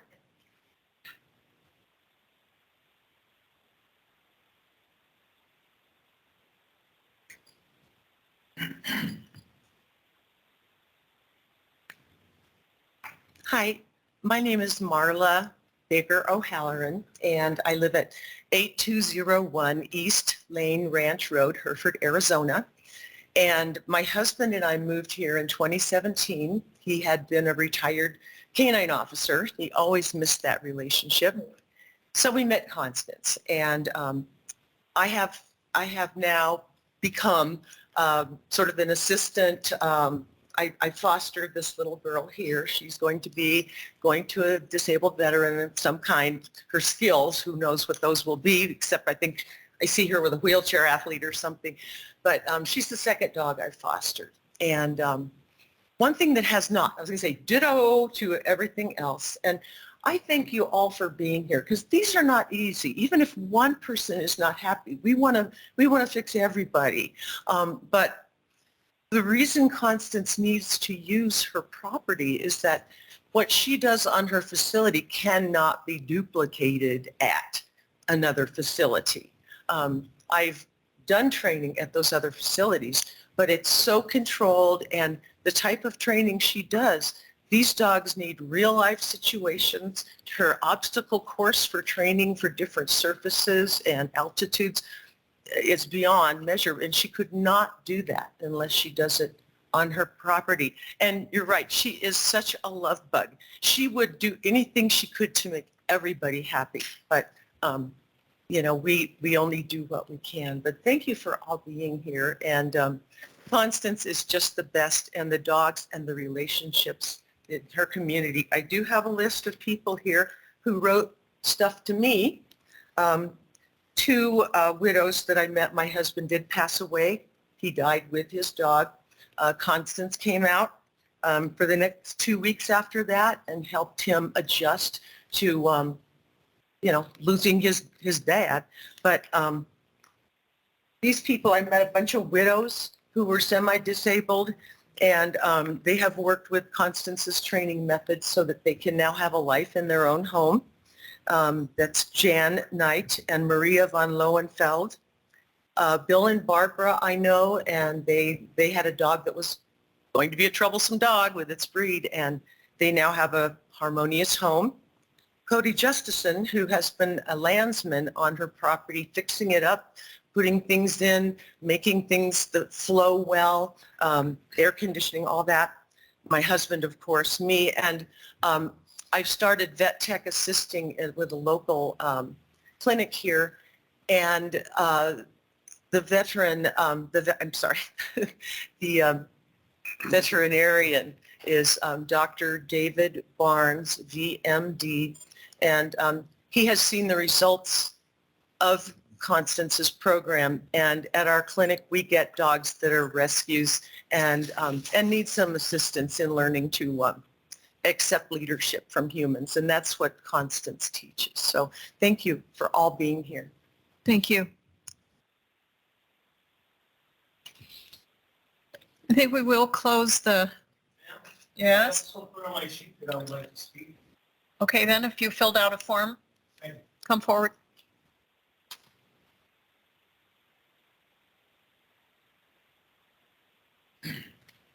Name and address, please. My name is Mike Miller. I live at 6689 East Kendall Lane. My father was a combat vet. I am a non-combat vet. I am president of VFW 9972 Auxiliary in Sierra Vista, so I know about our veterans' needs. I have 2 veteran buddies that if they did not get dogs, probably would be part of that 22 a day, not 21. But what Constantine, Miss Baker does is a very good thing, but us people that do live in that neighborhood, that I've been there for 14 years. It was a quiet neighborhood. We paid our money to live there in a quiet residential neighborhood. The dogs may not bark 24/7. They probably bark 27.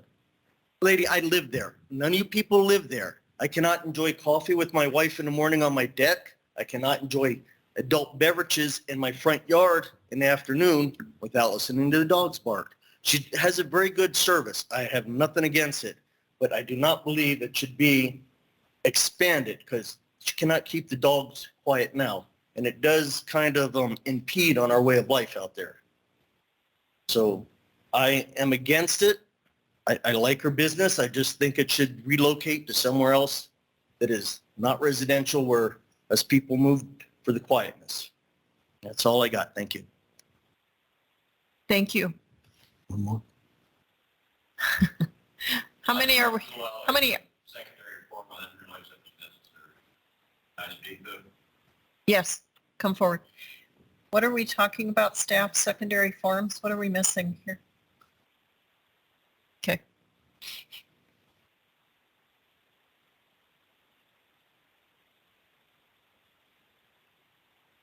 Thank you.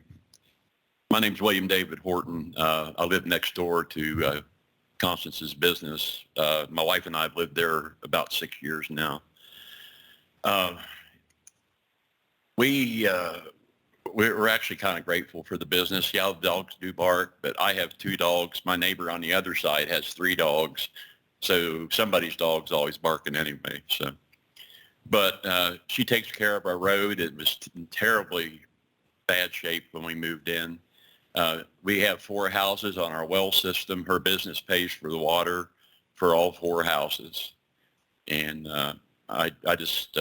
I think maybe a little bit of tolerance is in order till she gets her business big enough to where she can move it to a different location, because I'm sure that she has that potential to do that. Thank you. Thank you. And you, sir, are you going to come forward?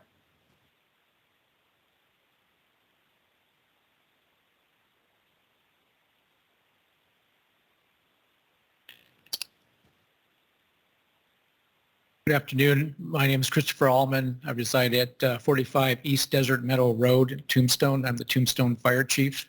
And I just wanted to just make a brief remark that Constance is an incredible trainer, incredible professional, and I realize the issues at hand are the noise and roads, but I want to say that as I know Constance, that that I could guarantee that she would do everything and anything in her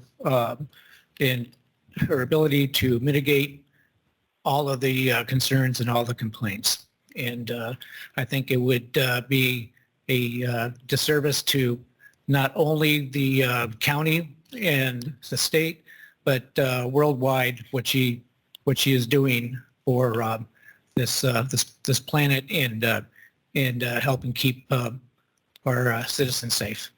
Thank you for letting me make this remark. Thank you. You safe? Yeah, what we think is happening is they're signing in, saying they want to speak without filling out a speaker form, but we'll make it more clear for our meetings going forward. All right. Sorry about that. Yeah. It's hard to keep everything straight. All right, this is the time for the applicant's rebuttal. Is there anything, Ms. Baker, that you want to say regarding all that's been said? Come forward, please, for the microphone. Keeping in mind this is a rebuttal time, so if you need to clarify something. Should I point out my slides that have rebuttal on it? Do you want me to show that? Does it have something to do with your comment? Yes, ma'am. If you can. Just it's kind of, because I put in order all the things that people had commented on and kind of addressed it and kind of tied in the feedback I got via email as well. Thank you. So, me talking to Mike, I apologize. I forget to do that a lot. So some of the complaints, dogs barking and water usage, load issue. I'd like us all to find a solution together. I haven't met the gentleman in the back. I forgot his name. I apologize, but he's more than welcome to have my phone number as well, because I've offered it before. Dave has texted me before. I've had other neighbors text me if they are barking, and I go out there and I take care of it. But I'll go ahead and go down the list because I do want to work with everyone on this. So the load issue, we grade the load after early monsoon. We like to wait till October because we want to make sure all the lanes are done. We don't want to grade it and they get damaged. Last year it cost us $1,500 to grade that load, and we did it to make it better. The load's adult load. It collects when it rains. The rocks come up, and while us grading the load, small calls. I'd have friends to come over and they had small calls and they're like, I can't drive up your load. I can't even come see you. And it was difficult to get a motorcycle in and out. And one of my neighbors that rides motorcycles, he can now ride his motorcycle since I've been grading it. I can have small calls come up now. Even when it does rain, it's not as bad. So, and some of the other things on the road usage is we're by appointment only. So we're really particular about people coming in and out to the property. Our busiest day is Tuesdays. And we probably have about 3 to 6 calls on a Tuesday because that's when we actually let people come out and do the basic obedience training at our place. Because we're very much about quality over quantity. So we don't want a bunch of people though. We want quality training. We want quality people who bring value to what we do. And we also have patrol dog training at this location occasionally because I have dummy vehicles that we put narcotics in or explosives depending on the dog that we're working with. And we do training out there. So you'll see patrol vehicles coming up and down the road. And that adds extra security to the area and extra presence, law enforcement presence as a deterrent. So the number of dogs permitted, I've been there since 2016. I bought the house in 2016. I bought the property. I was still a dog trainer then. And I had approximately 8 dogs. I compete nationwide with my dogs. I go to competitions. And I built an indoor-outdoor kennel facility for the dogs. And because they're high-level walkie dogs, some of them came from Germany, some of them come from the Netherlands, from trainers that I work with. And so that's one of the things that we do. So the dogs that come in from boarding, they're treated completely different than my personal dogs or my walking dogs. I have a separate training building that's indoors. It's AC, it's heat. And those dogs that come in for training, they go into that building. And we have a routine. I'm kind of OCD about what I do in my routine. So the dogs sleep indoors at night in a basic kennel, kind of like what you might have at home for your dogs, just like the airport kennels. They sleep in there for safety. And it's indoors. And at 06 our morning starts. I let the dogs out. I have play yards, designated play yards. And when a dog comes to us for boarding, we don't charge extra for daycare. We just charge for the boarding. And it's for my clients for dogs that I have trained and known for a long time. And we pair them up with a buddy so they can play with a buddy. And we do the training with the dogs. So the morning starts, they go out potty, we do the training. And then at night, they go back into the kennels. And sometimes during the day, they rotate back in the kennels, depending on what kind of training we're doing, which dog we're working with. And then they'll put to bed about 7:30. When our walking dogs, now my dogs, my personal dogs, and my indoor-outdoor kennels, those dogs, I can tell you right now, 6 p.m. rolls around, you hear them bark because it's feeding time. And they know at 6 p.m. they get fed. And they get super excited. And then as soon as they get fed, it takes about 5-10 minutes to feed them, and then they're done. They'll quiet down. Again, we keep them on a schedule. We keep them on a routine, and that kind of gives them that control to know what's going to happen next, and it kind of mediates a lot of things. And one of the things, so next thing that was maintenance of the facility, as far as like cleanliness goes, it's always a hazard. So the dogs that we let in from clients, they have to be fully vaccinated, they have to be up to date on all the shots, Bordetella, and have a negative fecal test. Because we don't want any illness, any sickness. We're very, very strict on that. I've had people call me, ask me to train their dog, and if they're not willing to get that, I won't even touch the dog. I won't even look at it.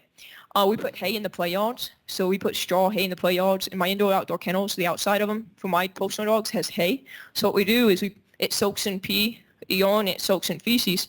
So we pick that hay up, we put it in the garbage bags, we tie it up, and I actually have a dumpster, and it goes in the dumpster. The top goes on the dumpster, and the dumpster gets picked up twice a month. We never overfill that dumpster. It doesn't even fill up all the way, and that's how we maintain everything. And then let me see. I think that covers the maintenance part. I think there was a water question too, and I didn't put it on here. I apologize. A water usage question. So we have a well on our property, and again, we pay the water bill for everybody on that street. Am I supposed to stop? Yes, ma'am. Oh, I'm sorry. Thank you. If you stay available for questions, we may call you back. No, it's each question individually? Oh, I'm sorry. No, we're going to have discussion, and we may call you back up to the microphone. Okay. And I thank you. The public hearing portion is now closed. This is the time for commission discussion. We should ask questions of the staff or the applicant. Who wants to go first? I will go first. Mr. Montgomery? In writing down questions, but they turn out to be more comments. But I do have questions, and I do have one for Ms. Baker. Could we ask her back up? Constance, you may want to stay close. Yeah, maybe. Okay. Go ahead. I am Robert. I'll make a comment or two regarding this too. I have noticed through the years that any person or applicant or anybody that makes a coherent presentation without hesitation for minutes at a time know what they're talking about. So I believe you do, and I'm thankful for your presentation today. My question is about inventory. I don't mean to be insensitive, not machines, but do you have dogs for sale, or do they bring all of their animals to you for specific training? Microphone, could you please. come up again? Uh-huh. So, yes and no. So we have inventory of dogs. So like Marla was saying, she has a service dog she's fostering. So when we have puppies and service dogs, so the dogs going into my walking dog program, my police program, they go into fosters. I actually have a foster in Tombstone that's on her 4th dog, and she's very much impressed me. And I have fosters that take dogs that we think are service dog candidates, and we have fosters that take dogs we believe are walking dog candidates. And then they come out and we work with them and we work with the dogs. When a dog gets a contract on it from a department, once they put down a deposit or they say this is the dog I want and we try to meet those needs, then we take the dog in and we do training with it. And our goal is to have that dog done in 3 months, 6 to 3 months. I did one dog in 6 weeks for a department that came up because it was a last minute thing and they really need that dog, and we got them finished on narcotics and certified and everything and out the door. So we don't want dogs sitting. We want them for like police departments. They come in, they go into foster, and we try to get them out the door as soon as possible. I do have one dog ready to certify right now on narcotics, detection work, and she is at my facility. She stays inside my indoor training building. Okay, that does answer that question. When departments do bring you a dog or two, they've already got the animal, right? And they've selected the one they want, and they want you to train it. So typically we provide the dog for them. I don't ever have a department bring me a dog and say, hey, train this dog. What departments normally bring me is they bring me a dog that they got from someone else, and they're like, hey, troubleshoot this, we're having issues. Okay. But typically what happens is we'll provide training in our place. They'll come and stay, they'll be there for a few hours of training, or I'll go out to their location and say, hey, if you're having an issue, other departments are probably having an issue as well, and we will provide a seminar at your location. Okay, thank you. Couple more. I also have to mention in my time with this commission, I have never seen a volume of compelling endorsement as we've seen today from professional people, no less, and heartfelt and experienced, not just emotional, you know. And I also appreciate that. That goes a long way with me. Also, your comment a minute ago for the one gentleman back there who's concerned, you reached out to him by offering your phone number and offering to talk with him about dog noise or whatever, barking. And I do appreciate that. We don't always see that here. So that's a good thing. And I hope that will work for you too. Property values, one person complained about that. We always get that here, but we have learned that it almost never matters. And if it does, it actually enhances property values in the neighborhood. But that would be for the individual to check out with the assessor. It's just an option, okay? One last thing. Noise. Of course, barking dogs is always the big complaint. I myself have had to call animal control through the years once or twice. What I found out, neighbor had a little barking dog. It never stopped barking. And I couldn't believe a little dog could bark that much. But it did. And the officer came out and within minutes figured out this little dog was lonely. There were no other animals. It was tied, had a dog house in a tree, but offered the owner to get another dog, which he did the next day. Same kind of dog. The barking stopped. It's been a couple of years. There have been no barking over there at all. Professional people with their dogs know what they're doing. I'm not one of those people, but I am grateful for those who know what they're doing with dogs. And that's an important, there are so many dogs around.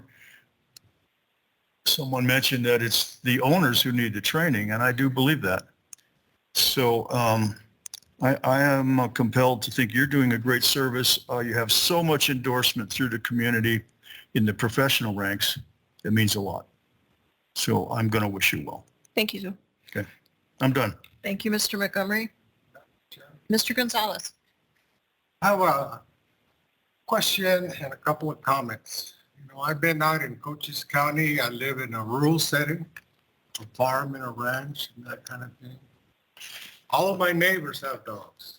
They don't have one. They'll have 2 or 3 or 4. And they're very proud of their dogs. They take care of them. A dog or dogs represent security for all of us that live out of town, farms, ranches, and what have you. They're very proud of their dogs, and we all agree. Our dogs are our security. You know, they're better than a camera. They let you know what's going on. We have threats from wildlife. This year, the water dried up in the mountains. A lot of wildlife came down to farms and ranches where there's water and food and all that kind of stuff. Some of us lost some dogs because they were protecting the farm or the ranch or the house. So dogs are security for us, you know, and people like them and they spend a lot of money and the vets are happy and all that kind of stuff. But I have a couple of questions. Just out of curiosity. You take any dogs? Anybody can take a dog to you? Any of those farm dogs or whatever? So I do kind of have a strict criteria. I think you guys would understand this from a professional standpoint. I do a meet and greet before I take a dog. I want to meet the owner. I want them to come meet me and meet my other 2 trainers because I want to make sure they're also a professional. If I take Joe Smith's dog and he throws money at me and I train his dog and he leaves and he doesn't do anything with that dog and that dog goes out and nips someone or goes out in the community and does something wrong, and he's like, well, Night Watch Canine trained it. That falls back on my reputation. All I need is one dog for one client not to take that training serious, and one dog can ruin my whole reputation. So I'm very particular on who I take in on as a client for that reason. Understood and appreciate your stance in this. The other question I have is, I have dogs. I've always had dogs, and I always feel bad when they expire. I miss them. They leave a little void in your heart. But the question is, what happens when the owner dies? What do you do with a dog? So I have an example of that. I have a retired cop that got a dog from me. He used to be a canine handler, and he got one of my walking dogs as a post-protection dog. He lives right there on the border, and he passed away. And his wife, I actually watch that dog at no cost to her. I let her board it for free, anything she needs, because I had a really good connection with him as a client. Her and I are now fast friends. She fosters for me as well. But you have to take care of people. You really do. You need to, you have to take care of people. And people have feelings, people have emotions, and there's a lot of people in this society, in this world, that have been through a lot of trauma, that have been through a lot of things, and you just need to be there for them. And with him her being a widow and stuff and being like on the border, I'm glad she has this dog. And when I bought it, I refreshed his training and everything because I want her to be safe. She was out there by herself. Like they were out there by, what is it called? Coronado Memorial off of 92. She was out in that area, Kings Ranch Road area, where we have got a lot of illegals coming through. So I feel safe that she has that dog, and I know that dog will take care of her. And I feel like when her husband passed away, that's something that is probably the best thing, one of the best things, in my opinion, from outsider's viewpoint, that he left her, was that dog. But if you have a veteran, unmarried or single, whatever, he bonds with one of your dogs, and he passes, what happens to the dog? Oh, what does he do with the dog? Usually they have it cremated or they bury it. Dog is what? I'm sorry, I'm not understanding. I'm sorry. When the owner of the dog passes, The owner, I'm sorry. Okay. what happens to the dog? Oh, we'll take it back. So I had a veteran have a situation where he was going through a spot in his marriage, and we took the dog back for him. So you can train a dog to be loyal to another, the second person. Yes, the dog, I mean, they won't ever forget their first owner, but they can bond again. Well, thank you for your answers. Good answers. But again, dogs bark. That's how they talk. And you don't want a dog to bark. Get a dog. We like barking dogs out in the farms and ranches in Cochise County. My land, that BLM land that backs up to my property, and a couple years ago I had mountain lions take 2 of my sheep. And my neighbor went with me, and we went and tracked where it went and everything, and it was an 80-pound sheep. This mountain lion jumped over the fence and boom, just took it. And we don't let our dogs run loose on the property unsupervised, so the dogs were put up and everything, and it just, boom, kidnapped the sheep and ate it. Yeah. Okay. Thank you. Yes, sir. Mr. Martsky, do you have anything? I have a comment. On my about 40 years on this commission, I think I can count on my hand the number of times that we have had as many people for thing that we had tonight. Normally you get 1 million people against it and 1 for it. The people that are for it just don't seem to want to turn out. I'd like to thank the people who did turn out. And stayed all the way through. Thank you. Totally agree. Thank you. Mr. Saunders. Yeah, I just want to make a comment of how great these dogs have been for 2 hours in here. Yeah. Sitting very quietly and impressive. Stress them. So the chair would like to make a comment before I move down the dais. You have a wonderful business and a wonderful vocation, and there's nothing negative about any of this. However, this commission is tasked with figuring out whether your business is a good fit on the land in your neighborhood. So we have a very difficult task here to figure that out, how we make the best decision for everyone. So I'd like to weigh this carefully before we vote. And moving on, Mr. Watkins? Well, I had the same concern. It's amazing the support you have, and the business you do is great. But we danced around the whole issue. Is your property a compatible fit for your neighbors?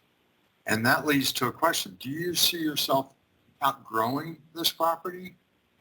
Or if, say we deny this or whatever, can you move to a different property?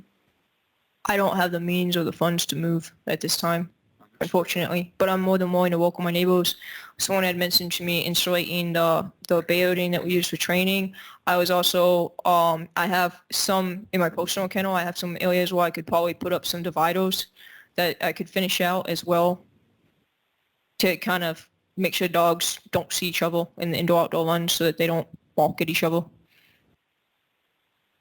But I'm willing to work with it and try to do whatever I can do to mediate it, because I do think that the 2 people who spoke, I mean, I do take that in consideration. I think that has value, and I think that they should be, they should be able to drink coffee on their porch, but I wish they would have came to me about this sooner, and I could have offered them some more help.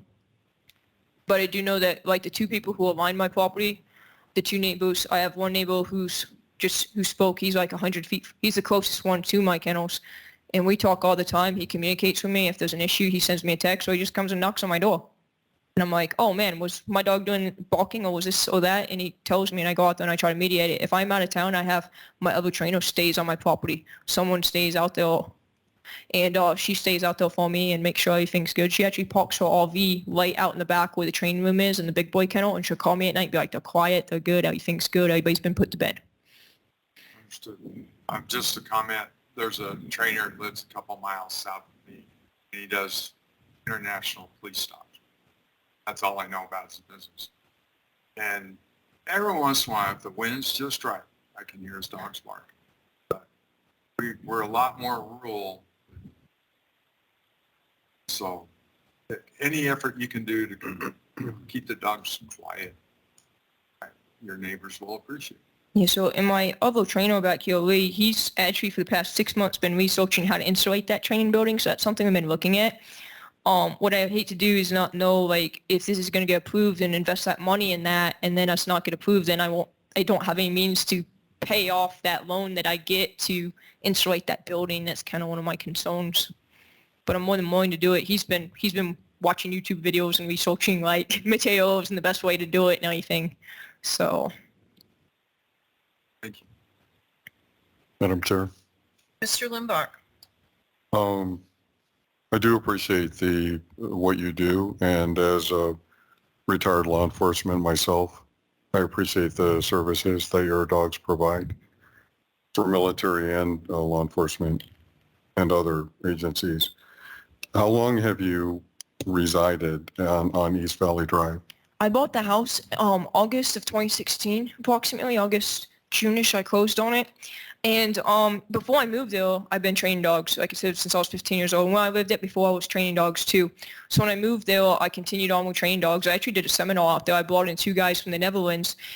However, in March of 2017, I became an LLC. It became official that my business, my company became official, and I was able to advance more. So, and that's when I believe I put up the additional building, which I built the indoor-outdoor kennel, and it's an indoor building with indoor kennels, and then they have the outdoor run where they can go out and those hay down so that they can, if they have to relieve themselves, go potty and stuff.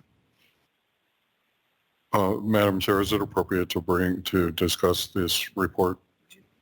If you don't mind. So I did have concerns with barking dogs because I've had issues myself living next to barking dogs. So I requested a report from it's actually from Cochise County Records Department, but it's an animal control report, which identifies not all of the contacts. This report had at one point 17 contacts at your address, not necessarily, some of them were prior to you moving there. However, only 11 of these are revealed on this report. And as recently as December 22, it says that there was an animal bite incident, and I don't know the details of that. In 2018, animal barking. 2017, animal problem, check welfare. So, and I don't know if it's appropriate to ask the animal control people what these might mean, but if you don't mind, yes.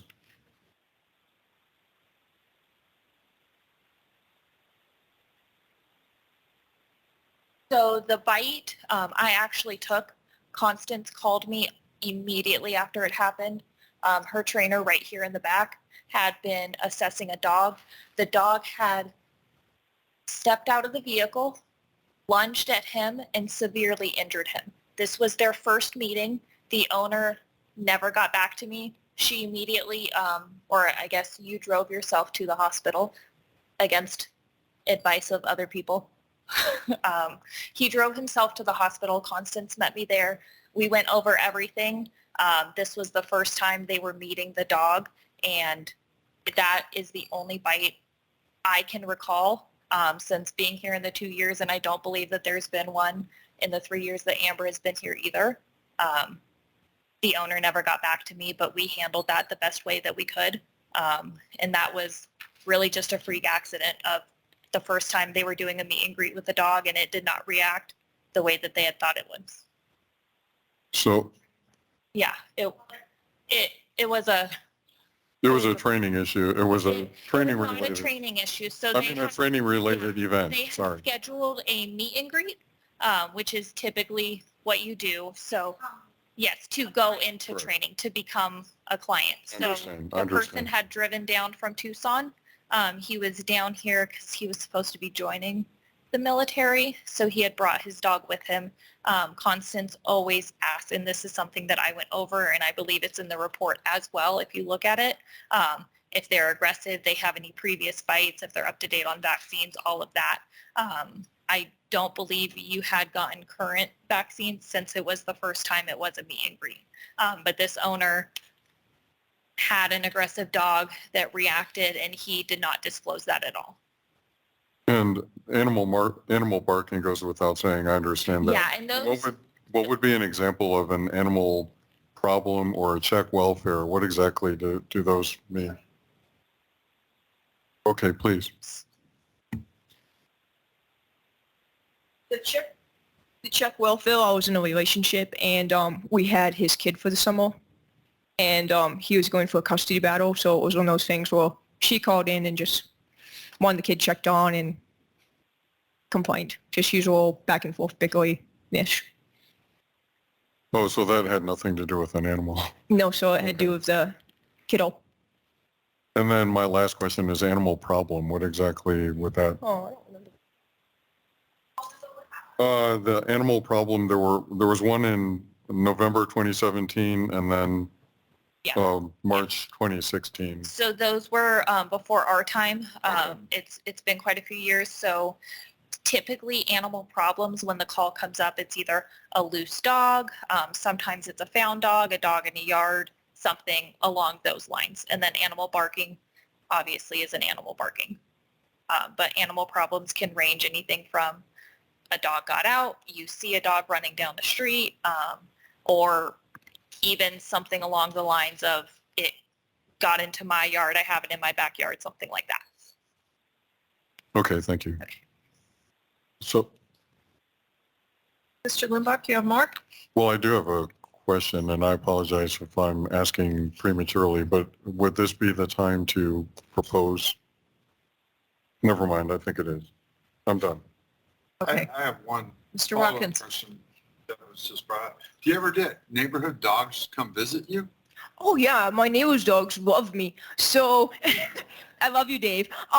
So Dave's dogs love me. So when he goes out of town, I watch him for him, and I didn't mean that way. No. They leave his house and they come over to my house and they come to my gate and they're like, hey, can we come in and play? Can we hang out? And then my other neighbor, their little dog will get through the fence. They have to put like this little cone thing on its head, a little pillow, because it will come over to my house. Dogs love my place. They want to come over and play and hang out, and they think I'm the cool house.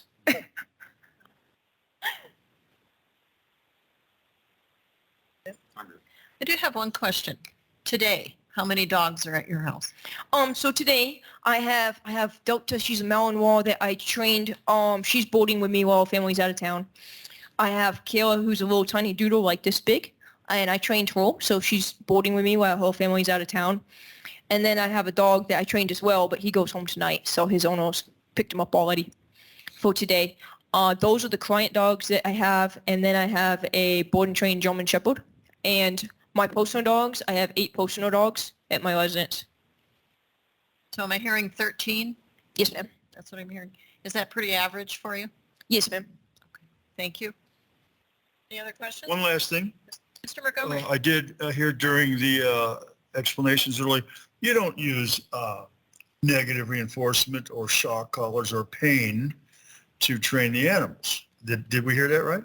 We don't use shock collars, but we do use, let me rephrase it. So we start off with positive reinforcement. You build a foundation. We do use training collars. They're like the plastic prong collars. Sometimes occasionally we'll use the metal prongs. We work with high drive Malinois, high drive German Shepherds. They're from a 100-year generation of walking dogs. On the patrol dogs that we train, sometimes we will use an e-collar, but that's after the dog understands all of the commands, all of the training, and that's up to the canine handler who has the dog if they want to use an e-collar or not. As a trainer, I don't use an e-collar. I have one, and I don't even know what's it. It's in some closet somewhere with dust on it. So Okay. my department gave me one for my dog, and it just sits in the back of my patrol vehicle. I don't even use it. So it's a tool. I'm not against that tool. It's just not my go-to tool. My go-to tool is a curriculum and treats and a training All collar. right. That would work on me.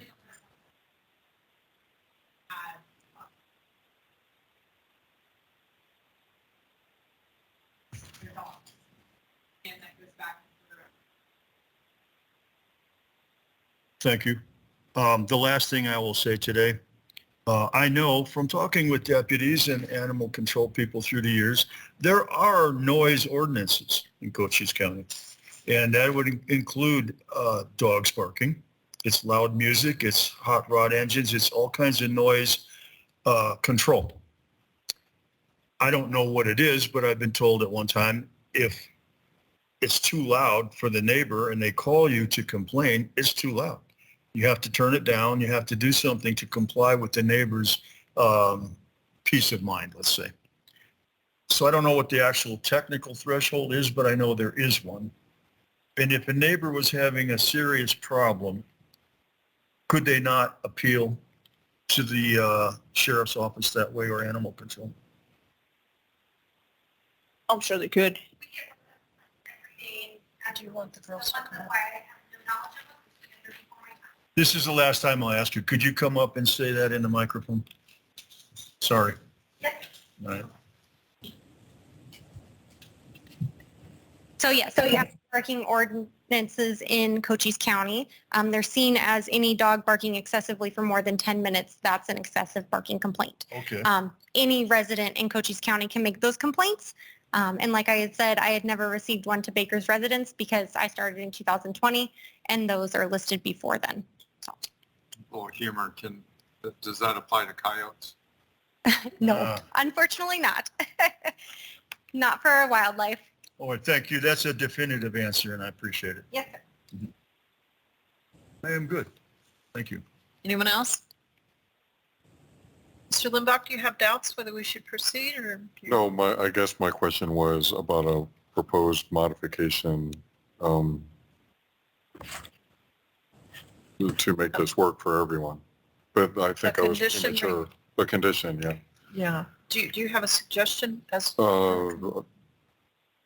Some language that would require or mandate noise abatement or something to mitigate the barking dogs. Well, she spoke about the insulation. I wonder, did you consider making that a condition? Correct. Anything that might be workable as far as mitigating the dog barking. Ms. McLaughlin, had you considered doing that? Yes, I do have a potential condition that could address that at the end. Thank you. That was it for me. Thank you. So as we're moving forward and we go to the motion, should we modify that motion first if we want to do that as a commission? Yeah, if we could discuss the conditions and just in the motion say as modified. Mr. Montgomery, do you have something? I do. Well, now I have a question now about what we just talked about. You want to modify a motion perhaps? Perhaps to add a condition of approval of insulation As so a- that the as a sound is. requirement? Mhm. And that would be a condition of approval. Yes, an additional condition, yeah. So let's move through the process and then we'll talk about that. Commission discussion is closed. Ms. McLaughlin, you want to give us a summary? Sure. Staff recommends conditional approval. If the commission wishes to grant approval, staff recommends the following conditions. Condition 1, the property owner will enter into a private maintenance agreement to participate in the maintenance of the non-maintained portion of Valley Drive from the driveway of the subject parcel to the intersection of Valley Drive with Keno Road at the commercial permit phase. The property owner will continue to arrange and pay for the regrading of the segment of the roadway annually following the completion of the monsoon season for the duration of the special use. Condition 2, on-site dog boarding doggy daycare is limited to no more than 15 dogs at any one time. This condition does not limit the number of personal pets kept on the parcel. Any personal pet or service animal is defined under applicable Arizona law is not counted towards the maximum allowed by this condition. Condition 3, the kennel and grounds shall be maintained in a sanitary condition. The property owner shall provide a receptacle of sufficient size for the temporary storage of manure, body waste, or animal bedding for domestic animals, pets. Such receptacles shall be constructed so the contents will not be accessible to flies. Condition 4, all area intended for dog training shall be indoors or within an enclosed fenced-in area. Condition 5, all overnight boarding shall occur within a structure that is maintained to ensure the comfort and well-being of the animal, providing heating, cooling, lighting, ventilation, shade, and protection from the elements. Okay, that concludes my original proposed conditions. I do have an additional one on the next slide. One more. Which is the applicant shall insulate the metal building used for commercial dog boarding as a condition of the change of use permit.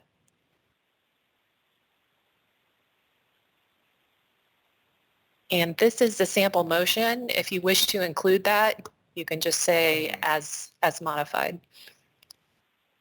Would that require a vote of the board to approve that? You can vote on both, or you can vote. We'll call for the question. I'm sorry, we'll call for the motion. Let's see which motion pops up.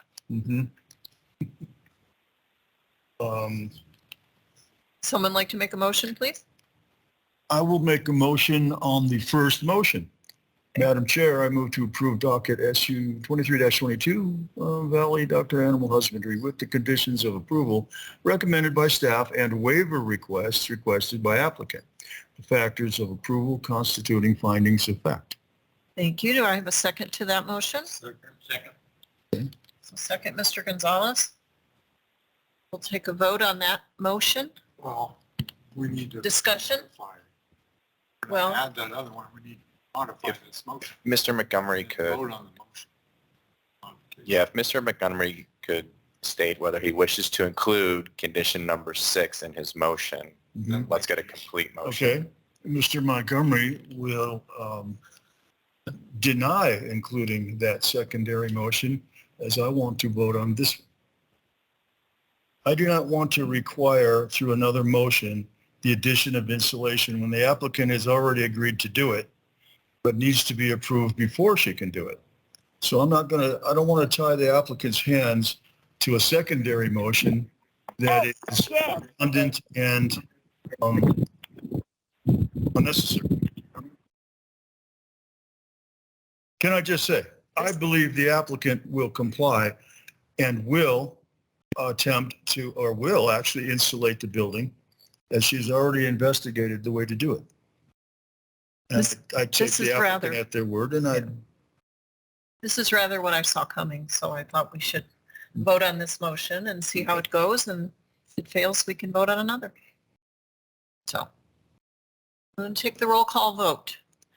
Mr. Montgomery. Robert is aye. Mr. Limbach. Aye. Mr. Watkins.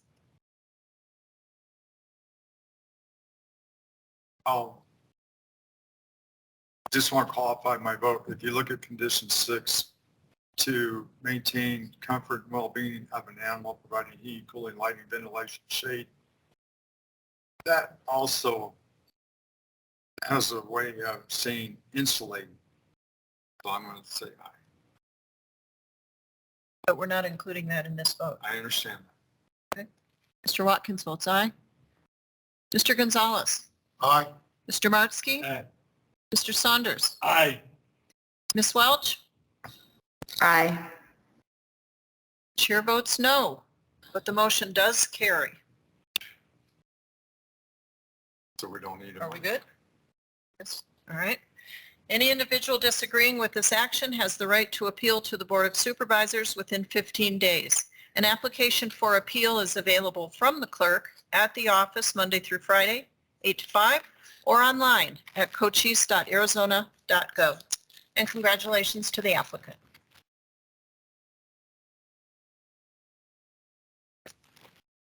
So no text. Congratulations and good luck to you.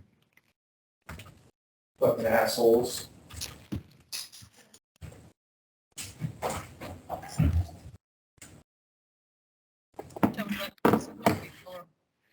on. That was good reasoning. It was redundant. It's already in there. Well, If you. let's just thing, but Yeah. she cares about it.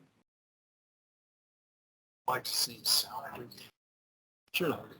instead of installation. So I tend to leave it to the entrepreneur to do that, to appease the community and our customers. Folks, could we move to the lobby, please? And thank you so much. yeah, All right, let's call for the planning director's report, please. Thank you, Madam Chair, members of the commission. You get October off, so Christmas has come early for the commission. You guys have been working hard and doing a great job, but we will be busy back in November. We currently have a couple of rezonings and a special use and probably more. The Board of Supervisors did hear your August dockets, the downzonings, and improved those, all three of them. We do have a new planner here. Mr. Matthew Taylor has started with us. He came from the city of Glendale. He's a resident of Sierra Vista, and so we brought him back home. So you'll be hearing his presentation, reading his memorandum next. Nice. month. Welcome. Thank you. welcome. The last director said we were the best board he ever worked with. I did. Okay. That was his parting shot to us. And so we're done. Yes, I'm sorry. That's all I have. Thank you. Thank you. Call to commissioners on recent matters. Anyone? I do have one idea. Could you look into, staff, please, the legality of moving the 5-minute period to 3 minutes when we have an excessive number of, At your discretion. can I just do that, or It's do we not the have to give bylaws, notice? it's at your discretion. So there's no notice required for that? 30 seconds. Yeah, We'll check. yeah, that's what I was kind of hoping you'd verify that I won't get I slapped. think it's at the chair's discretion, but we'll double check. Yeah. But it's a great idea. I tend to agree with you, but And most people just watching the clock are within 3 minutes anyway. yeah. Maybe a little over, only a couple in. So Well, it's a good idea. the supervisors stick with 3, so Yeah. we could, I think on a case-by-case basis, we should consider that. I have a recent matter. Is there any way staff can ask me or facilities to control the temperature in this room better? Sorry. It's freezing right now. Before winter. My office is freezing all day long. I got a heater. Sorry. Bring a space heater. I'll make a Yeah, complaint. We have done that. Nathan, it's called to public, county funds wasted, Board of Supervisors meeting. There's a switch. I thought we needed. Yes. I'll put in a request, Nathan. Thank you, Dan. All right, let's go home. Record, I will not attend, no